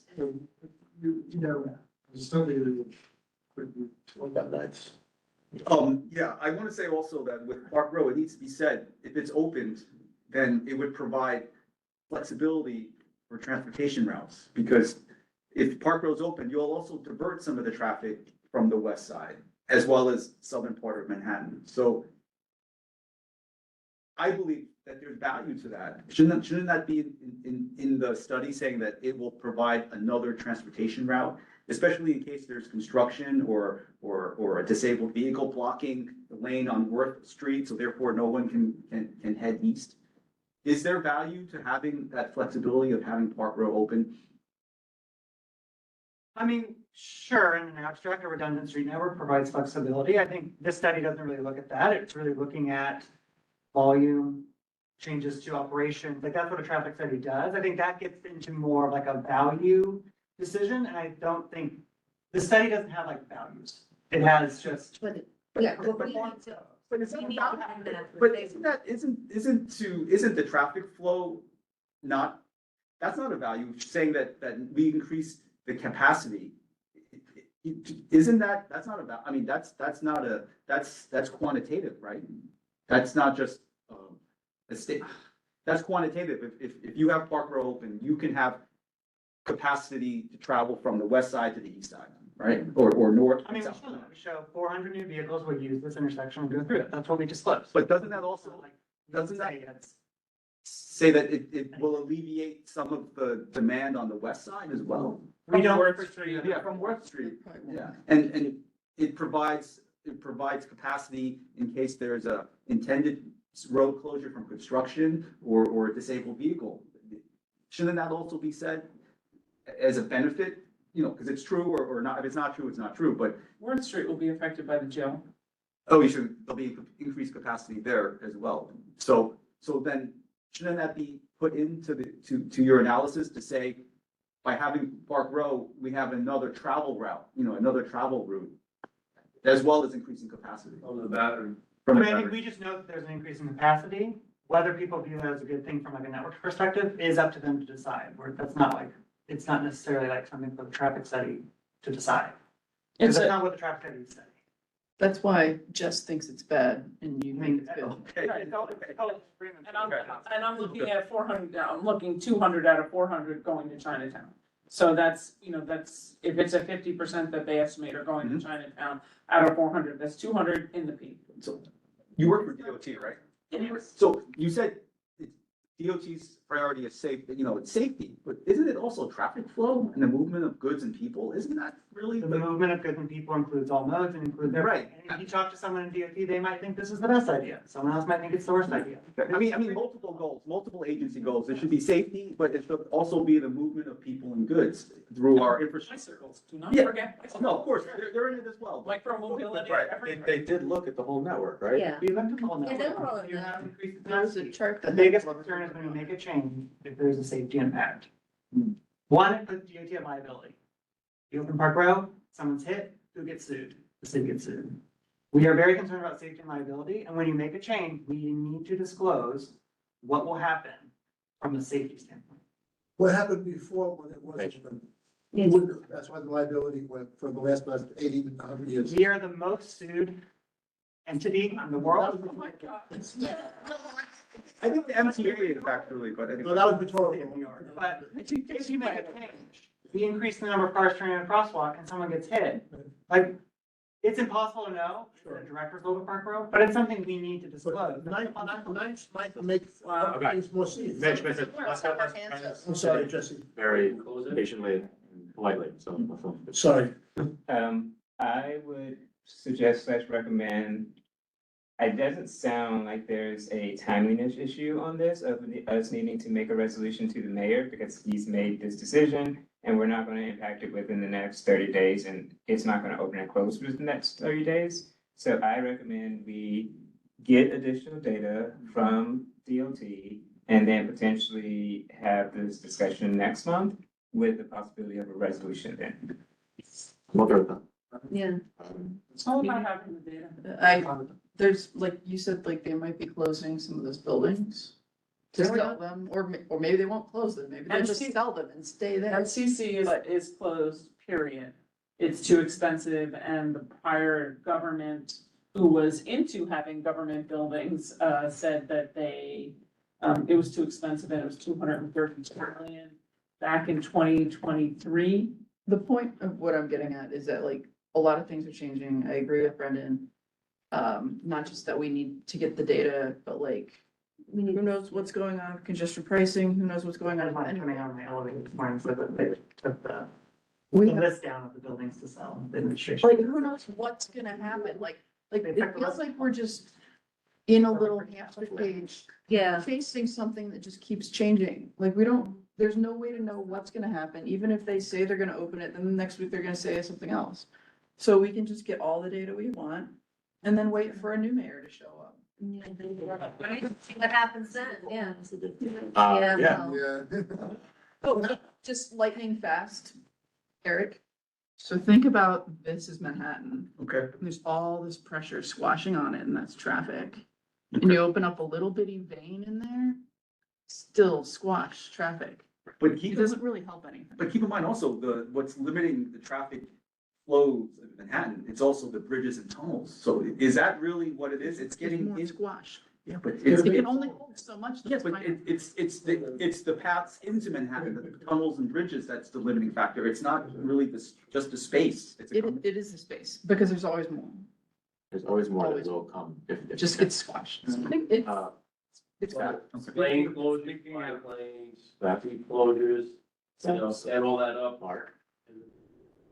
Speaking of squash, did you have estimates on the number of, traffic incidents that would increase Yeah. at those locations? There's no way to predict that, so we just look at the number of potential conflicts. That's how we are able to not predict potential crashes, but identify risk for crashes. So when you increase the amount of vehicles across the crosswalk, you're increasing the risk that they will impact. I think, Matt. There's three. so then, my question pursuant to what Zach has just asked is, a very long time ago, one of the first presentations, there was crash data that was shared for intersections, and my question was, what was the crash data prior to Park Road being closed, to use that as a metric in comparison? Because obviously you push the incidences away from Park Row into, for example, St. James, which is a mess. And St. James was never intended to have the volume that it has now with the temporary bike lanes that it has now. That was not ever the intention of that street. And plus other alleviators on that street are closed now for secure zones for NYPD. So that street is extremely crushed, Pearl and St. James. And so my question, when initially DOT had brought the data and showed car and pedestrian and bicycle interactions in that working group, was to get a comparison from pre 9/11 to current day for intersections to really see what the data was. I'd have to check. I haven't looked back. I've never tracked that far through our safety data. I'd have to see. Because But I do want to know that the volume on St. James is the same as the pre-closure EIS showed. No way, no way. I know. way. It's backed up, I can tell you, I have pictures. Because I never have Pictures. traveled St. James ever in my life until Park Row got closed. Yeah, I was never reporting. Okay, let's get Rose in there and then let's. Is the reason why DOT was willing to throw another $40 million at Kinlow because of the safety considerations at that crazy intersection where you have the minimum of 2 enforcement agents every single day?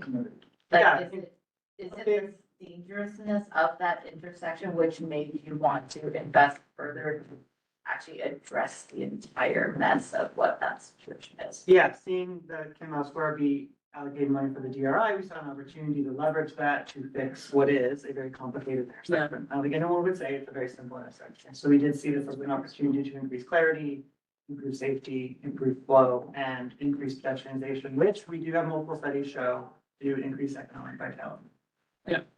Excellent. About Park Row. Okay, No, you can't talk about Kim Lau without referring to Park Row. They're integrally connected in Kim Lau cements. It just is. okay. So, 8 o'clock. yeah, so you'll Bring back send the me data. data. Yeah, I'll try to work on Whatever it. you have and I'll share it with the committee. Thank you for going through this. I appreciate it again. Cool, all right, let's move on. It's 8 o'clock. Thank you very much. Yes. You get to say it. Yeah, Yeah, Katie. very nice. It's just like. We have to make this next week. So it's the same. See you there. You can see the question. Okay, move on to our response to our budget requests. So Some great response. this document here has all of the DOT agency responses to your budget requests. It's a big list and it's 8 o'clock. I leave it up to committee to decide, but the two things I think we wanna get out of it are a budget response letter from the entirety of the board, not just this committee. So picking few items, maybe 2, 3, 4 from, you guys have more, so maybe more for the agency for the letter. And then deciding on the rest of them, which ones a lot of them have, please reach out to the agency for further information or further update. Quite a few of them have that. So then we decide, the committee decides which ones they want to get further update on. And get that to the agency and then get that update on those particular items. So that can be done here live or I have a question before you go into individuals. It's a holistic question. Yeah. Yeah, please. My holistic question for Kate is, does a lot of the agency does not support and cannot accommodate have to do with the city budget? And money's being sent elsewhere necessarily? So it has to do with the agency budget, and for some of those, I'll also say, they also say that the agency can accommodate through a different way, so some of them are, we do not support, but we are able to accommodate it through a different, request. Okay. Gotcha. Thank you. It's like all of them. That's what they all say, And yeah. something we also, from what I understand, needed more information, but it doesn't look like that was there. So the ones where, they're in support, like there's one where they're in support, in the request is super general, in 37 about, fixing sidewalks and stuff. Is that something where we can specify the sidewalks and stuff, for them to fix? Or is that? Can you give an example which way you're talking about? It's 37, it's, Yeah, number 37, it's actually a full board. yeah, it's a support, it's one of the rare Whether supports. it's require and you. Number good. Oh, I it's see. like a Tracking priority. Okay, gotcha. I mean, I'm sure that we could do like our own resolution or something like. About Here's what you should. They, They said they like it, can we tell them which ones to fix? Yeah. That's the real question. Of course. Sweet, I love that. Is that like what we're gonna do now or later? I would, You're saying like right now, or like after this? No, I Through think this some, I think that we now need- that I we need- got it. I think we need to target and pick areas. Yeah, I know Brendan has his hand up, so I'm gonna shut up after I make my one comment to Let's what just get all you the. already have said. Was, is there a way to continue funding intersections and what we're talking about and combine that with one of the other asks that we've made? For example, near Collins. right. Yeah. I mean, I'm trying to think about like in this process, where does that fit in, right? Does that, to me, that it's hard to fit into this budget cycle process. To me, you would have gone backwards on that and been more specific originally. I don't know, like, how do you wanna move forward with something like that? You could propose a resolution or something on that, or put it in the next budget cycle, or That's what I thought we were it doing. depends on what it is, right? So the things that are yes, would that say it's for that budget cycle already? You think so, right? Is It's that what for- that means? it's If it's- for- Do you, for can you after have her one? June. I have it on- It's oh, you have it July on. budget, So you the see the July record budget. done. Yeah, and I actually kind of. Yeah. So let's. Okay, wait. That's for number 37, I just Yeah. want to clarify, so, I think what we support is the reconstruction of, curbs and pedestrian ramps, because that's also included. Sidewalks are property owner's responsibility to maintain. So if DOT, the curb is the city's responsibility as well as the pedestrian. So we have internal programs where we go out and inspect and work with DDC to contract those repairs for the pedestrian ramps specifically, and the curb as well. But if the sidewalk is like actually like structurally broken, that's still, that's So it's like structurally broken as in like, I don't know, there's. cracked or. Like a tree Yeah, root yeah. has been pushing up the sidewalk. Tree roots, I believe No may tree be roots down different. here. Well, Um, like I if, think- if the sidewalk is like, Heaving? yeah, somehow like there's an ice heave or The whatever. first step is that it would be inspected and likely a violation is sent to the property owner to make a repair. In the event that they fail to make it and it's an emergency, like DOT will go in and do it and charge the repair back to the property owner. But that's Really? not, just saying that that's not on this request. This request is for a set of ramps, so like the curb cuts.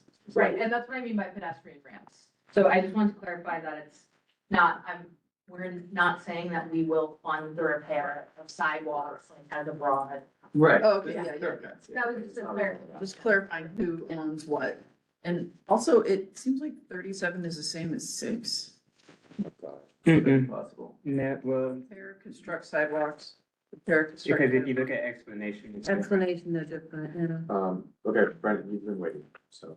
Well, Kate mostly answered what my question was gonna be, but the question was, I thought they were required just to repair for safety reasons, but it sounds like no, at least not for sidewalks. Okay, are these general questions or are these specific to requests right now? Back again to another one that I found that I support and can accommodate, number 19. I was gonna ask what the deal with that one. Okay, fair enough. That's it, just what is it? It's talking about east side of CV one, I'm assuming, has very little active recreation space. Capital funding must be allocated. So the agency supports and can accommodate. Or what number? 19. It's on the second page, bottom. Well, there's a 19 on. I know, there might be doubles, because I saw two. Yeah, there's seven. 2 19s too. Yeah. It's on page. This is on page 2, that's the one that I'm looking at. Oh, so I guess the tracking priorities. And then add signage is another one, but that's the do not support. The one that says do support, 19, page 2, bottom. Yeah, right, that's a 9. Right after 7, 9, 19. Same location on the page. And it's a general, like, wanting active space for outside, but, and what they, But where- support it. I know there's, it's. And where is it? Don't know. What are we talking about? Is that the one about the arches? No, this is No. inside of CD one, I don't know if it's about the arches or not. recreation space for It's weird. growing youth. I feel like that was if I remember. It was a correctly, general it was question. District. Question, So specific. So it Said says no to to face the support, arches. but then it says to reach out to the Manhattan Boroughs. Yeah, Commissioner's exactly. Office. Mhm. So they're like, yeah, sure, Sure, but you need to go to us. talk to the agent, another Which agency. is, I think also what 7 up above says about the Newman Triangle and the arches. Just right above it, so you got 19, 9, and 7, and they said no to that. Wait. Oh, okay. 7 capital. Oh, I see, they're about the line, that's why they're two agents. Why did we get it? Oh, that's capital and expense, yeah. So wait, so. I think it's, So it says, wait, Where are we up this to? one says, yeah, that we support. Yeah, you could, no, this one says no. we wanna put a letter together. I don't know, with we are. From each. Zach, are you sure that it printed right? Yeah, I think that there are. There's a capital and expense. Capital and expense, So C or E. so there'll be on the double. far left. Oh, I see. Far left column. And then do we pick from the ones that have been supported, basically, and say this is what we want? Or do we include ones that have not been I think supported? that's up to us. So, yeah, I'd just go with the supports. I agree. Feels like they will do it. Right, we should go with the things that we are most likely to get, That right? makes sense. Mitch, I know, I agree with all that. I wanted to ask you, and Jesse, you might be able to help with this. If you can look at number 23, where, and unless I'm reading, it study potential shared streets from Wayne Street between Broadway and Lafayette. It might be- But if that's where the Federal Immigration Plaza is, where there's no traffic going through. Correct, so that's why it's about talking about changing that into a shared street. So if, Oh, because it's a secure zone, right. right, so what the hell does it need to be a No, no, no, secure no, zone? I'm Let's not- make it something beautiful. I just thought that it was, somebody didn't know that it was closed for the. No, those two streets are very specifically closed. Right. So the goal would be to have it, Oh, so with, well, Huh? you can keep it closed, but let's have it be a pedestrian plaza where We can walk through there. a shared, No, I'd like to sit down. but let's have it make it a shared street, so there's, you got room for the vehicles, but then there's room for planters, something Right, so nicer. the African burial ground is right there, like the, Yeah, I mean, people walk through there and all the time. Oh, okay, no problem. I just thought that somebody didn't know that was closed. No, yeah. Fine. no, it's about turning the blocks that are turned into secure zones Okay, into okay. shared streets Okay. to make it a more walkable, livable, rideable city. Yeah, If it's a shared street, it could have a bike oh, lane. I see what you're saying, that actually, I like So that. how many did we? Yeah, I mean, Yeah. the bikes go through there anyway, but. But a bike lane would be nice. It'd be nice to have a bike lane Yeah. and maybe expand a pedestrian. Yeah, Yeah. It's right I don't see now. that happening because of the federal immigration building, but, I'm for Who it. knows if they're gonna hold on to it? Yeah, Okay, right? Mark. Let's discuss it. No, I mean, Tell me if I'm missing it. I only see one area where we're requesting repair of cobblestone. Yeah. Why it was, and then I missed the, comment. Why was Greenwich and Hubert and Beach Street all left out of the request to have the refurbishing of the cobblestone? I don't think this is the time to like relitigate what the committee did for this year's district. Well, it's needs. all over. I- Why was it left out? What, correct me if I'm wrong, everyone, if you remember better, but, I think we had been told no many times, and we took those out. The Staple Street was a specific thing where they had repaved didn't over. was it the managed by Destry, like, and then 1 or 2 blocks going that they were including that? Because that was really like terrible for pedestrians. Sorry, Mom. But kind of what he's saying, some of the streets are in such disrepair that honestly should have been taken out, and the explanation for no, is basically preposterous, because it needs to be repaired. No, I mean, so, There was 2 streets that were, I'm sorry, go ahead. I think, so, I hear you. Mark, why don't we do, needs to be done. I'm picking up here, I know we can't litigate It it now, would be- but it needs to be brought up to be. Yeah, I think we've said we were gonna do it separately. I think we should do it separately as a working group, that we get together a full list of streets and be able to document this cobblestone street from here to here, this cobblestone street from here to here. And that way, we can help DOT, who is not necessarily there morning, noon and night, Right. right? Because some cobblestone streets have come through really well, on DDC projects, others Yeah, this could use. contract is not so good. In addition to that, if I can bring up one more point about that. Yep. So, and it was something before this committee, I'll get into this here, but there are streets all over American, include this with that working group, particularly in Tribeca and others, that are, parking regulations are antiquated. It's like no parking 8 to 6 has been there for decades, and it's not When it was necessarily. a manufacturing It district. could be replaced with a combination of more alternate side parking and more truck parking. So there's no so much double parking anymore. Or restaurant road ban. Yeah, Yeah, well, no. so we need to add that to working. Shut your mouth. Yeah. That way the trucks don't idle. It because if can they be park, they won't idle. So, Art, that's something that can be done in a working group and that could be done by All right, so resolution. if you can. That would be that great. would be great. Sorry, to keep saying your name. What was there was that process, was it like AIRS or something? So, okay, yes. So DOT, we have an internal tracking system called ARTS. Arts. That last year, when you received your budget responses, it said, like, please enter this to ARTS, or that has been entered into ARTS. So essentially, that's when someone makes a complaint through DOT's website or through one, that is, where it's tracked and responded to. And because some of the requests last year were things that are normal operations and not necessarily a budget item, like, can you study for a speed hump at XYZ place? Those are things that could be filed online, or you can send to our office, but they're not budget items. Right, so we took those all out. It was cobblestones, like repairing cobblestones, one of those? No, so No. with the cobblestones, we have, as we've said many times, we have pretty limited resources when it comes to cobblestones. We're able to usually go out and make some patchwork, make safe repairs. But in terms of fully restoring cobblestone streets, we're limited to only doing a few a year. And where right now you shared over time different streets that you want prioritized, that's always helpful to know which is priority. I mean, from last year, our office and Hamburg Commissioner's Office, we're pushing for Greenwich Street from Lake to Hubert to be included this year. Like, I can't guarantee that would be like Yeah. it's done, but that's, What about for pedestrian? But that's really a dangerous place both for bicycles and I cars. mean, we can flag that for them for consideration. Yeah. But just So like the- that's from previous conversations. In all honesty, this was never DOT's fault. It was the contractor that did a lousy job, and then it took too long. But that's to them, if you hear preparations or whatever the case, the contractor did a terrible job. Yeah, so the restoration is its own thing. What about the, like if something's just clearly unsafe, and you need to fix one part of it or something, is that something that's arts or is that a budget request?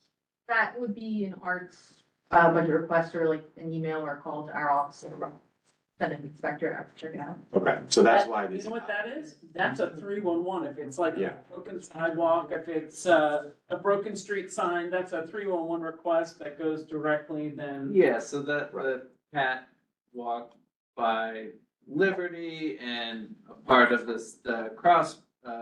crosswalk in the middle of the street was collapsing, so that's something I sent to Kate, and she's sent it to her team to review. Yeah. I think they've got back. This is just like my ignorance, but is there a possibility, I won't be funding this, but like that somebody could privately fund the correction of, or like the, improvement of the cobblestones? Like Elon Musk or That's something? sponsored. Yeah, right. Not him, but I mean, we live in an affluent neighborhood and people always, you never know. We they can put their just names on it. built a $40 million park for kids, so, but We're privately. talking about this street beautification project, Mhm. Little having- stones. having people adopt a cobblestone. Yeah. Yeah. I don't have an answer for that. That's a great question though. I like it. That's a great idea. That's a great idea. That's a really good idea. Thank you. My information. Okay, so, I mean, the way I would do this is I'd say, let's focus on the ones that they said they will support, and let's, So there are only two that I Only two. counted that were supported. do something around those, whether. Can we do some around those, but then probably maybe include one or two that are not supported, just to further beat the drum? Sure, Can but I also ask though, I'm kind of with Betty here on the ABTs.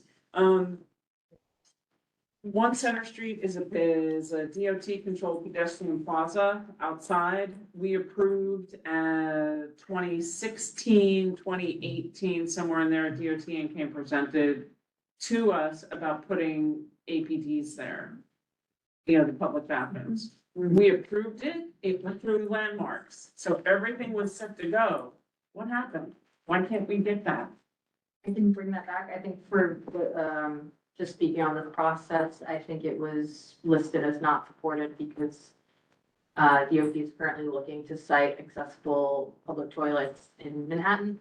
So We'd love to see them at Gotham Park and the arches, and we'd love to see them up here as well. Because people who are getting on the bridge are getting on the bridge from here. And there's no public restrooms anywhere in this area. So, you know, it just, yeah. point taken. Yeah. Okay, thanks. I'll keep my mouth shut. Okay. What's the timeline on when we need to like respond to these? Well, budget is going through now. They're having hearings with the city council this month. So, you know, I think. So we should resolve now. So, yeah, and there's a couple ways to do it. I mean, you guys could just say, oh, let's just do it all offline and everybody put an X next to the thing that's most important to them and I'll count up the X's and, you know, where there's a consolidation of X's, I'll say, okay, that's what you guys chose. Or you can, you know, do it here, or you can come up with another process. I feel like you're leaning towards us doing this async. It's an option. People wanna do. Giving you I mean, if we already agreed on the two, supports, right? So we have two down. Yeah. Do we have to say the capital funding for the restrooms? That might be a third, although you said you're gonna take it fully taken, but maybe we want to include that one, that's number 2C. Is this a resolution? I don't know what the. those Oh, it goes back to. It's a letter. Yeah, this is what happened. Can we just say all of the support? There's only 2 supports, so that's what she's saying, so we're gonna say yes to the Yes, to support. all the supports. So yes to those. And then, what about oh, where was it? It said it's not the right agency though, about the schools and traffic by the schools. So before agency does say support, we have to add the auditory signals, we have to add some intersections. Right? Which is, it's actually. That's a capital 37. It says agency does support, so we need to just add intersections, because Betty's right, it's overly general. It's 37, so that's what she's saying, we need to add the intersections in the capital. And then on the front page, capital number 6.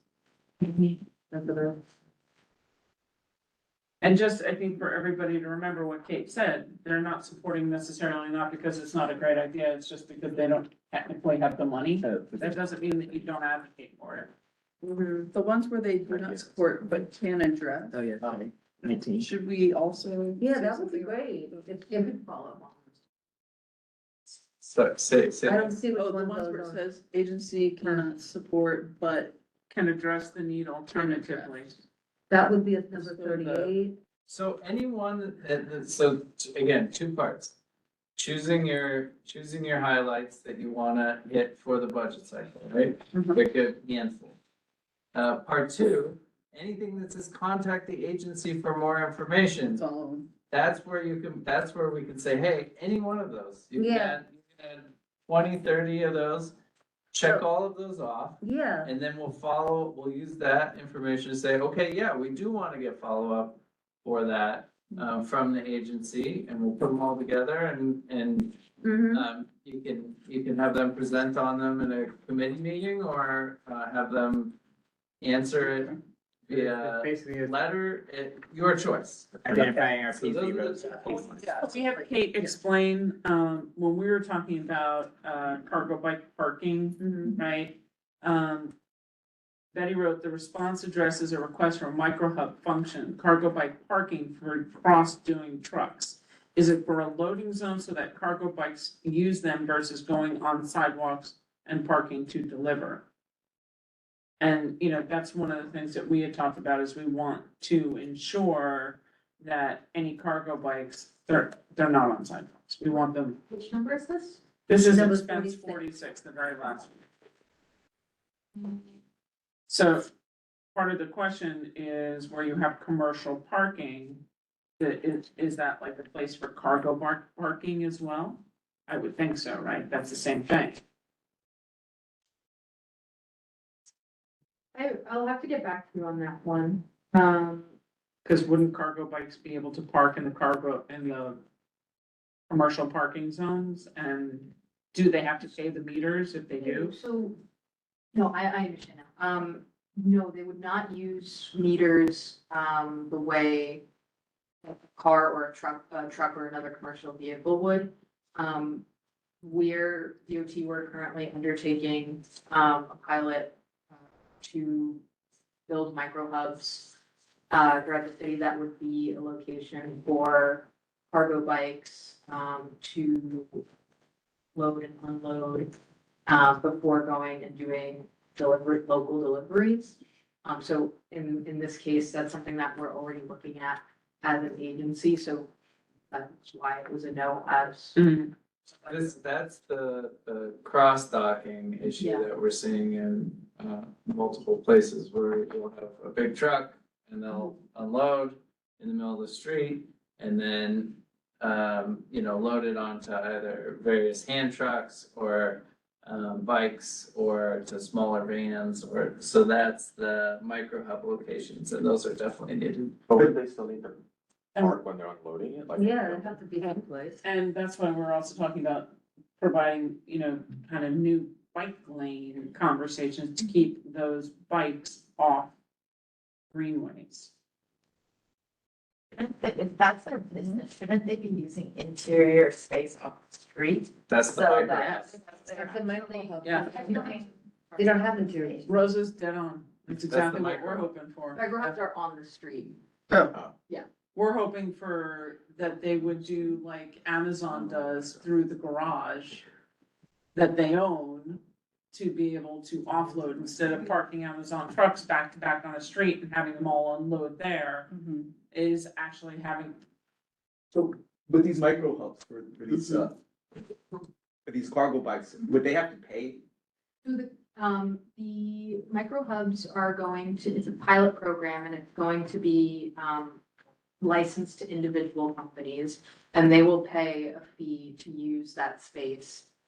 So we have not, finalized, the exact partners yet. They haven't signed contracts yet, so we can't say, who exactly they are. But for example, say Amazon, they are the license holder, they pay a fee to DOT to use the space, and that's only Amazon is using that micro hub. That is for the purpose of the pilot. Some of the feedback we've had is why don't you have multiple businesses using it so that you get the most use out of it? That's something we would hope to do in the future. But for now, this is the pilot. It's on street, so you're using curb space with curb signage? It will be curb space with curb signage. So in Manhattan, the first ones on the street are gonna be on the west side. And that's kind of to fold it into, another pilot program that we're already doing up there. The smart curb pilot, we're looking at different ways to use curb space. And in Brooklyn, they're going to be, under the BQE. But then that's only for like where the truck delivers onto the cargo bikes, but what about when they reach their destination? Yeah, and that's a good point that I didn't realize that, Tammy, you were making initially, so that's something I can bring back. yeah, I mean, that's the point. And then the other thing is when you're looking at micro hub sites, I wouldn't want that under my window. Residential. Yeah, I mean, having a DOT purview, not purview, but perspective of, quality of life effects of where it is. It's one thing if, and especially in lower Manhattan where so many buildings are mixed use, if you're putting basically a loading dock outside, which is what it is, making sure that they're not doing that at 2 o'clock in the morning and tossing boxes and screaming would be, really helpful somehow. Understood. And if there are suggestions for locations in CB1, always take that back. And if you have more questions about. Oh, I've got a perfect Yeah. location for you. Okay. Years. Brookfield Place does not use the driveway entrance that they have on West Street. Oh, that's right. They have a circular driveway on West Street. They've closed that up. That's not, no longer a public lobby. It'll be retail eventually if somebody ever rents it.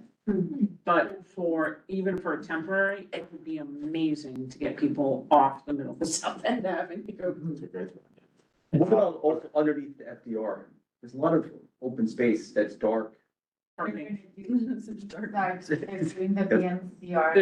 They're doing coastal resiliency. They just had the sample of the pop-up gates and stuff over there, but there are spaces that are kind of in that, no offense intended, but there's a lovely space that eventually Gotham Park would like to help you activate, that goes from where they are over towards South Street. And within there, finding a place to be able to put a hub would be probably a good central place to Are get. you talking about 105 fence parking lots or between Dover and? You don't say, fenced parking lot. Talking about. Wow. You see, maybe Rose and I are onto something over there, Wait, does just it- underutilized parking lots. Does that include the spot across from Cowgirl Seahorse? Yes. That weird spot? Yeah. Yeah, I used to park my motorcycle over there. I call Weird it spot is stage weird. Greenland. Yeah. Okay, that's just one request. So, I mean, I think that if we go through this one by one, we're gonna get really bogged down. So maybe We can get off the 9A study. That's a state DOT. We can't ask CB DOT to do anything until Sure. state DOT is done doing what they're gonna do. that's, right. So that's an easy thing that, Not at all. I can avoid going through every single one. yeah, I'm just saying. Yeah. Well, we already got 6 of them, like, noted, so I think we're in. Anything that seems remotely actionable, and then everything else that was rejected, do we just get back to it the next time we do the budget? We can push a little harder on some of them. I think if something was outright rejected, yeah, maybe we don't prioritize it. But, I mean, for the ones that they asked, contact the agency, we can contact the agency, right? As you said, so if there's anything we particularly want to prioritize. What I don't see on here, and I know we put on here somehow, is Vesey Street. Because DOT is doing a current study. And it was, But did we take it off because they already are doing this? I don't know, it should have gone in. I mean, that was the last thing that we definitely said. We definitely cut a lot of things here. I do remember, but that one was in because they had already agreed to part of it, and so it was. And it represents some other things, because making Vesey a pedestrian plaza also links, the goal is to link the Greenway to Church Street for bicyclists. A nice, quiet, car-free, for the most part, zone. Yeah. I do think that we could, because we're getting that this year. Yeah. It's a closed street from Port. We're getting response out. For me to close my dog right there right now. We're still in talks Is with it the because Port of the Authority, 49? to develop a proposal, but I don't have a timeline for when we would bring that to the board. Yeah. Hopefully, it would be this summer, but I still want to. Right. So I think you guys said you were coming back to us in like December. But one way or another, it was not a budget thing. It's happening anyway. We're working on it. Yeah, you're working on it. When it comes, it's another issue. Right. Okay. So that's that. Do we want to recap what we've talked about already? Because it sounds like we've made many decisions, so we can just kind of go from there. Yeah, I mean, I'm honestly not sure what decisions we made. We said that we are supporting the ones that are supported. We are saying, the ones that can go, that they suggested to go to a different agency, we will go to a different agency. And then there was, That do not support but can address. Well, there was like three that we talked, there was a handful that we talked about, so there was, I don't know, something about Bessie Street, there was a bathroom one, there was. Micro hubs. In the micro hubs. Um, And that would put us at 5 if we address those 3 and have our 2. we discussed them, but does that mean we're prioritizing? Yeah. I mean, sure, okay. Alright, those So, are I easy. think though. that's It's fair. not on there. So that was. But then there are, I'm gonna throw this out there are more that says does not support but can address the need alternatively. And there's more than what we just mentioned for those. I don't know if we have to go through them, but that also would be something we could push through. Yeah, we should just do that. Just throw them in there and then Zach could just go through and say what they are. I'm counting 6. Yeah. May I make a request as well to put in there, which is our DOT/Parks overlay projects that we have in the community, so that's specifically Blaine Park, Finn Square, Barnett Newman Triangle. I mean, like, a lot of them have issues related to them. So Barnett Newman was in here. It's in here. Dwayne Park is in there. Finn Square went to Parks. It's 100% parks now. I think Finn Square, a request for maintenance and repair went under the Parks Department, not DOT. I don't know about that. Was that maybe an arts thing? It was for a fountain. Because we, No, it was the sidewalks. yeah, it was The a side fountain- one. The, Sidewalks go to owners, right? No, no, this is. Fun. I remember Finn Square being somewhere, and I thought we had pushed that over to Parks because there was structural repair as a capital expense. Because, yeah, no joke. It's done in the next decade. We're actually, So sorry, true. no, it's all right. Rose, that's so true. But, for the Finn Square sidewalks, we're separately internally working on that. I would have to check what the status is, because I think there may be MTA work nearby, that is causing a delay. I will have to check what the latest is, but that is something that we should kind of put in on the back. Yeah, I think that we removed it for that reason. Oh, I think we might have, because we heard, I Yeah, don't know, we can check. well, I have to also do the latest. Yeah. Something we're working on.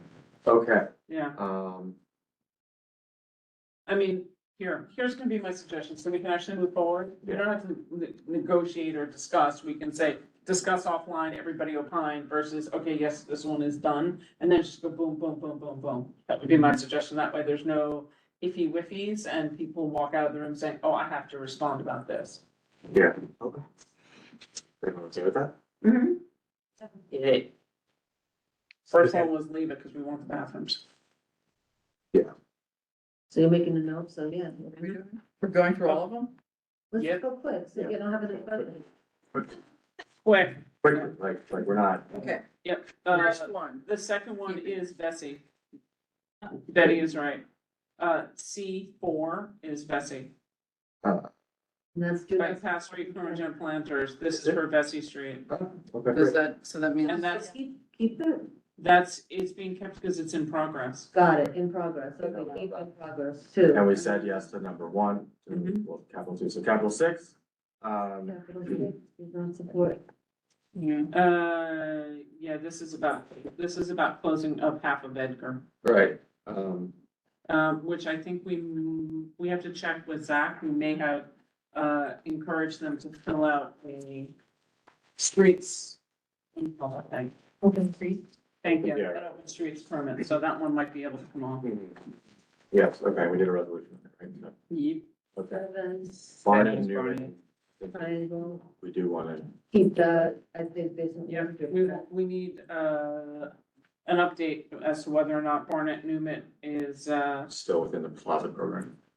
if it's, It was- has it been accepted into the plaza program is gonna be the I question. think it was accepted and then it was removed at some point, and we don't know why. It was accepted, it was removed because the plaza partner refuses to do anything. And then there's now a new plaza partner, which is a 501c3 Friends Group, Alice's group, Alice's group. excellent, okay. They still have to apply and be accepted, that's not. Okay, so then, do we even want to have it in there? Because if there's no plaza partner at this point, then it's not gonna get funded. We could ask. We could leave it for Green Streets, we could leave it. Okay, fine. Okay, so then 9C, This one, I think we could leave that. That's South End Avenue, I They're mean, not doing anything. we now know that there's no resiliency work being done on most of South End, and, unfortunately, the Battery Park City Authority isn't focused on South End, they're No, not focused at on all. resiliency.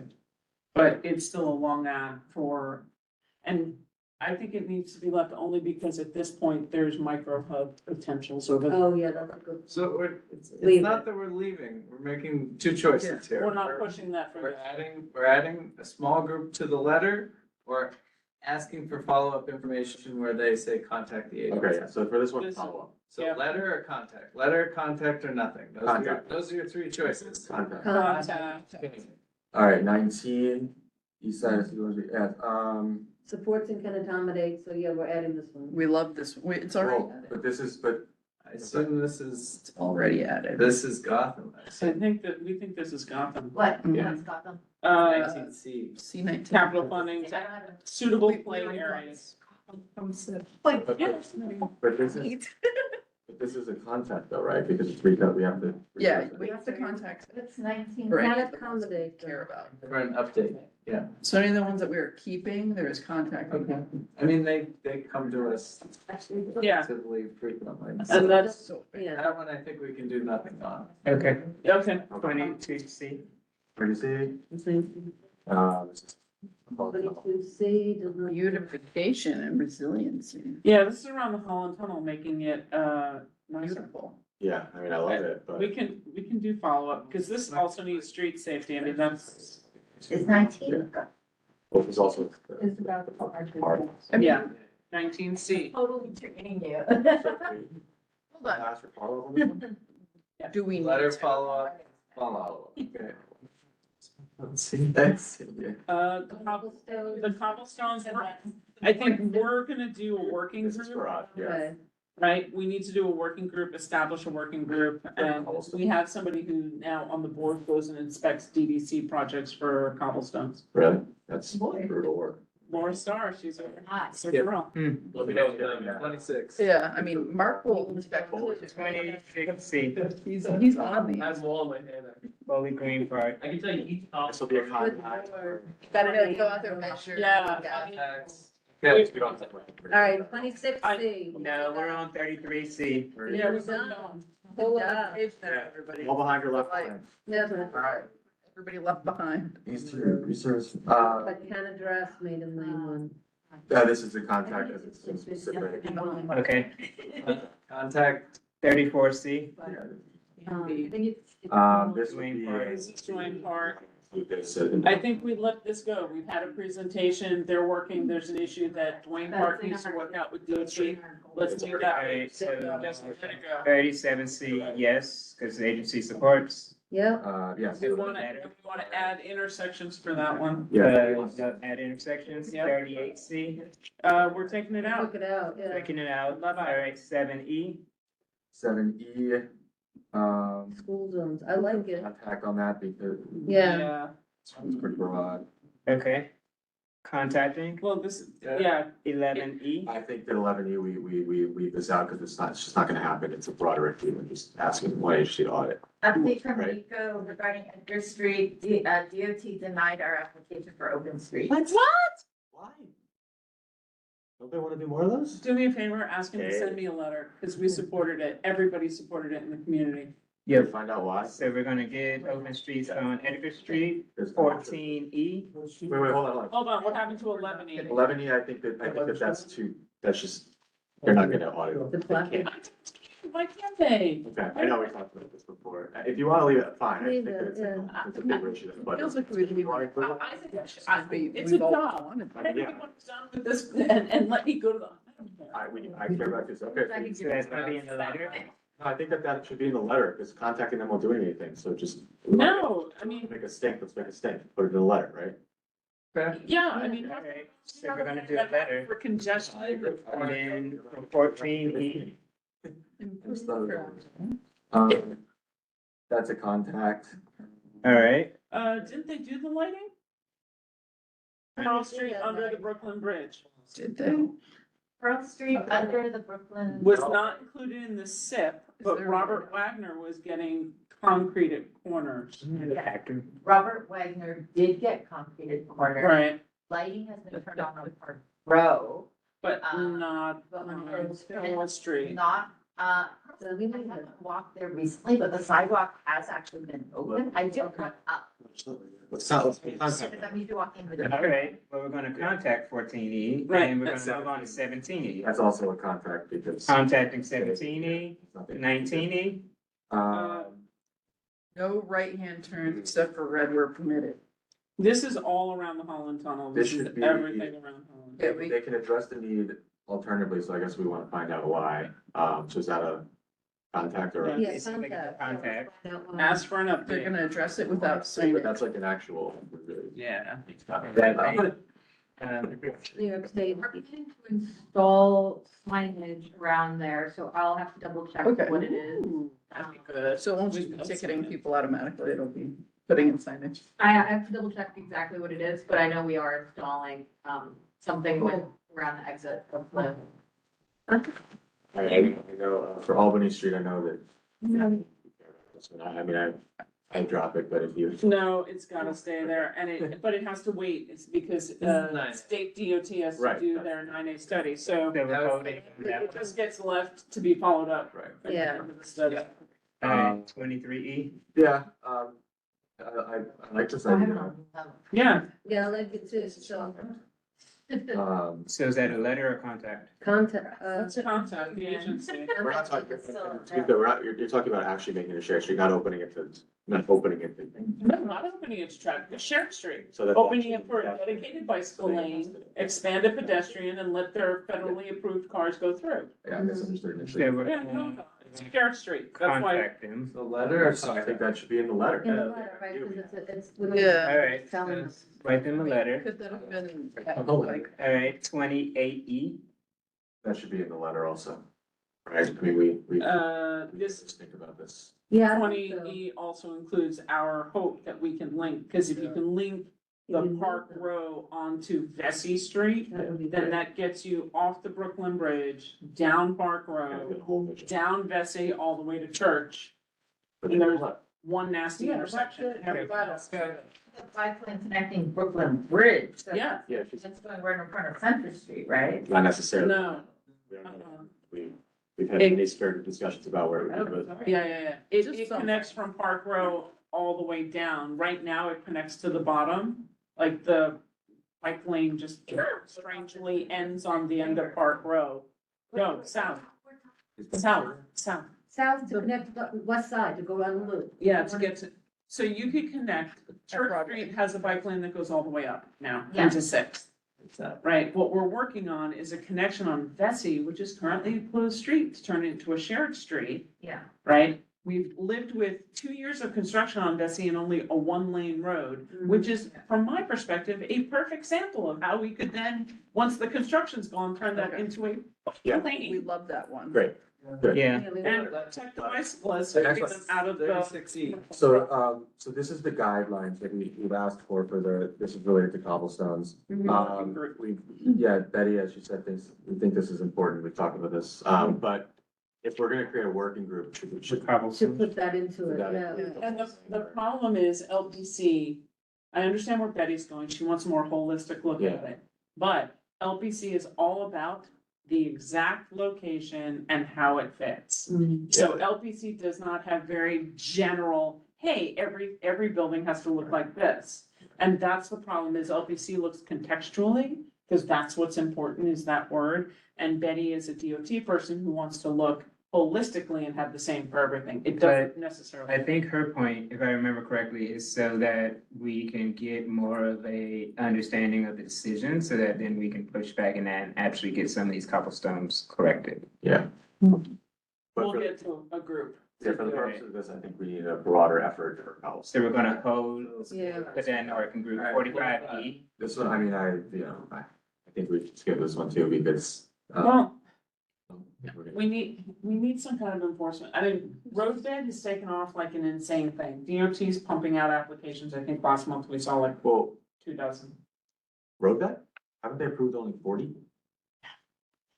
between like roadbed and sidewalk? It's insane right now. It's going to be Right. Because, we're preparing for the April 1st beginning of roadway dining.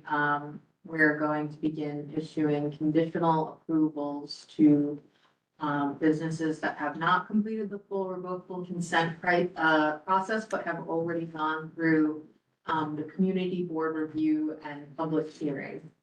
So they would be able to start by April 1st without fully completing the whole. See, this is why we should keep it to 9 more. What's going on there? Like, why, are you, it's just a backlog or what happened? Yes. We Underfunded, understaffed. That's, well, I didn't say it. Yeah. I said it, because, I mean, we know what we're getting. They Yeah. can't connect A and B Yeah. fast enough, and you get, have you seen the diagrams that we get? It's ridiculous, I know. We have asked for additional staff. We have been asking for a while. But is there any chance you're gonna get, what's the chance you're gonna get additional staff? Because that seems low in this culture and time. And I know you're not Yeah, federal, we but, can't comment on that. so then my point is then why Because we why don't we ask, muddy we the don't waters of the other things that we're trying to get We done? asked for it though. Yeah, Because you might as well, because it's a separate but it's division. just of your more of DOT. like a legislative thing than it is a budget request, right? The state, I mean, they need to either reform the They need- program or they- You cannot have one representative for all of CB two. Or, I agree or with you. what, I mean, do I share CB one with anybody else? Think you may, but I'm so sure off the top of my head. I mean, Reviewers, I believe do double up. the volume is insane. I mean, Okay. CB, So, 46 is. so you have 6, this isn't a callback one, so you have 6 going into the letter. You can add another one that waters it down a little, but you can add this as another thing to add to the letter. So do you guys just wanna say, raise your hand yes or no, and Let's move do a on? quick vote. Do we want to add Quick this to our vote. letter? Do you wanna add versus this to the letter? 45E or? Versus 45E. Raise your Yeah, hand if you you want to have raise 6, it. do you wanna add this? Why don't we have it in a separate letter? That would be There's stronger. I 4. think it's the broader effort. What's Betty say? Betty, Can we have Betty a wanna other weigh in? letter for that one thing? What do we get? Unless you want to do a separate, complete separate letter about just outdoor dining, because Well, I mean, I think We outdoor could, dining we may. overall is like. Oh, yeah, let's do it that. needs to be overhauled. can we do a completely separate letter about outdoor dining? Yeah. Because, Yeah, I mean, I can't promise that we're all gonna agree on what's gonna be in the letter, but, yeah. but it's about It's a good support. You know what, at the end of But the yeah. day, if DOT had more people to be able to process, we could get some of the other things wouldn't be as big of an issue. I think Agree that's on that, but where that's not a budget request, right? That's a That's an constraint. I mean, expense. That's an expense request. Personnel is. It's an expense request, Yeah. because once you get all these processed, you're then gonna need to have inspectors. And I mean, Okay, so then I think we should include it. Yeah. Okay. Separate letter. If it's just the person. No, I mean, stick it in at 6 and then, Alright, 46. 46. this is where, aren't we This is the waiting? callback, right? get This is a callback. callback, and this is, Kate said she'd get back to us, I'd Okay, like to right, information. Great. Got through it. But Mission the accomplished. job for this committee would be to take a look and make suggestions for DOT, the potential micro hub sites in the neighborhood. We should be urban planning, looking at the opportunities. Have we had a presentation of I was microhubs? just gonna say, I can go back to my colleague, perfect, we can present. That'd be um, great. That'd be If awesome. we leave now, Hey, it's not gonna be raining in 10 minutes. Revised plan. Remember those, it was for Chambers We Street? still got news you There can was use. this company and we're supposed bought to the be Brooklyn discussing Bridge. We are not. e-bikes. You're We're supposed to not come back in discussing it. Q1 with that, it's more. Yes. I'm going to, check back in with our I can't. bike team. Let's pretend we never saw it. In Let's get it my- out of my mind. Okay. Okay, and we just to tie the knot, Because I looked at it right now. guys, we did have, No, no, no. commercial e-bikes on here. We can move that. And I'm passionate about it. Yeah, but just think about it. Keep thinking about it. About every single one goes through a state registration and you stick an easy pass on the sucker so you can catch them flopping through lights. Okay, so think about it. I already did. And that's the way, because we've had a lot of presidents on it, they're high. of bills out there about this, so think about if you wanted to do a resolution, what it would say. We support it. If there's a particular, well, The resolution. I don't know, It should be like, the Hoyleman bill, I think that It should be all of us didn't support Yeah. for different reasons, Yes. right? And then there's the city law, H.R. 606, Makes no sense. which I don't know, I mean, I don't support it, I don't know how we feel about it, so think about it. And then we can come back. So we're holding that to next. I am sorry, but we cannot ask city DOT I 100% to agree. be the ones think it's to crazy. license e-bikes. That's That's crazy. I ridiculous. mean, they're already telling us they can't even look at out their dining request now. Let's They're see, yeah. No.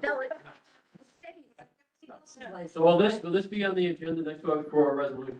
Yeah. Possible resolution, because we have to discuss what the resolution would say, but yeah. Because he came for that. That would, I have a question for the committee. unless we want to do it now, guys, I mean, we can talk about it now if you want to. Community cats. I'm trying to get you out of here. I kind of want to hear what Mark has to say, but. If you guys want to stay and talk a little bit about e-bikes, we can talk a little about e-bikes, I'll I stay mean, on we my get time. discussion out of the way, so we're more prepared next month. I Okay, know where I sit. so we I can kind of want to hear. do a little bit of discussion, sure. What do you want to say? What? Do we want to put it in time? I mean, I think what everyone else is. Soon, it won't be raining for the amount of time it takes for us to get Well, home. if there's a motion to adjourn, we can. vote. I never say that. Second. It's about 17 minutes. Of order, Mr. Chairman. Go ahead, I yeah, have go the ahead. floor, it should not be called adjournment. Right. Basically what everyone else is saying, that they should be licensed, in some way, shape or form, so they can be tracked when they go on the sidewalk and go down the street the wrong way and break all the laws that they're not supposed to break. And so someone can take a picture real quick, or if it's like a 5-digit number on their back or actually on the bike, that it can be traced right away. The cameras all over the place, so there needs to, I usually don't like over regulations, but it's the Wild West with this sort of thing, and people are getting hurt or they're getting hurt. And, so we need to have the type of licensing. I won't be argumentative back, but what I will say is that, there might be a majority here for that position, but there are many bills proposed to do something about that. So just come back with a position on which bill you'd want to support and what. Can you email those out? Yeah, exactly. Yeah, we can put those together. Yeah. There's a lot. I could ask Charles. I'm not on the committee. Just, Can I, yeah, can I ask a question not related necessarily to DOT, which I can take a straw poll, but I did want to ask on record. If there was an opportunity that quorum, either for committee or full board or both, or we had the ability to control what is considered quorum versus 50% plus one, would people in the room think that CB1 has not traditionally supported that? We have traditionally, CB1 has supported people being in the room because we require agencies to come, and this is how we caucus and this is how people have discussions. It's much harder when you're online to hear cross conversation and everything else. So CB1 in very specific is a very in-person community. Would you, it's a straw poll, what do you think about lowering the quorum requirements? I don't think so. I'm for. No. They gotta be in person to vote. Thank you, Kate. I'm against. Getting close to what's called the full board. Got it? All right. Part that the presenters come in, that's very hypocritical that we who live and work in the community can't are gonna come in. Agreed. So when we're doing, next month, are we doing e-bikes? Take a look at two things, city versus state proposal for e-bikes. Different. Yes. Hi, Betty. And ensure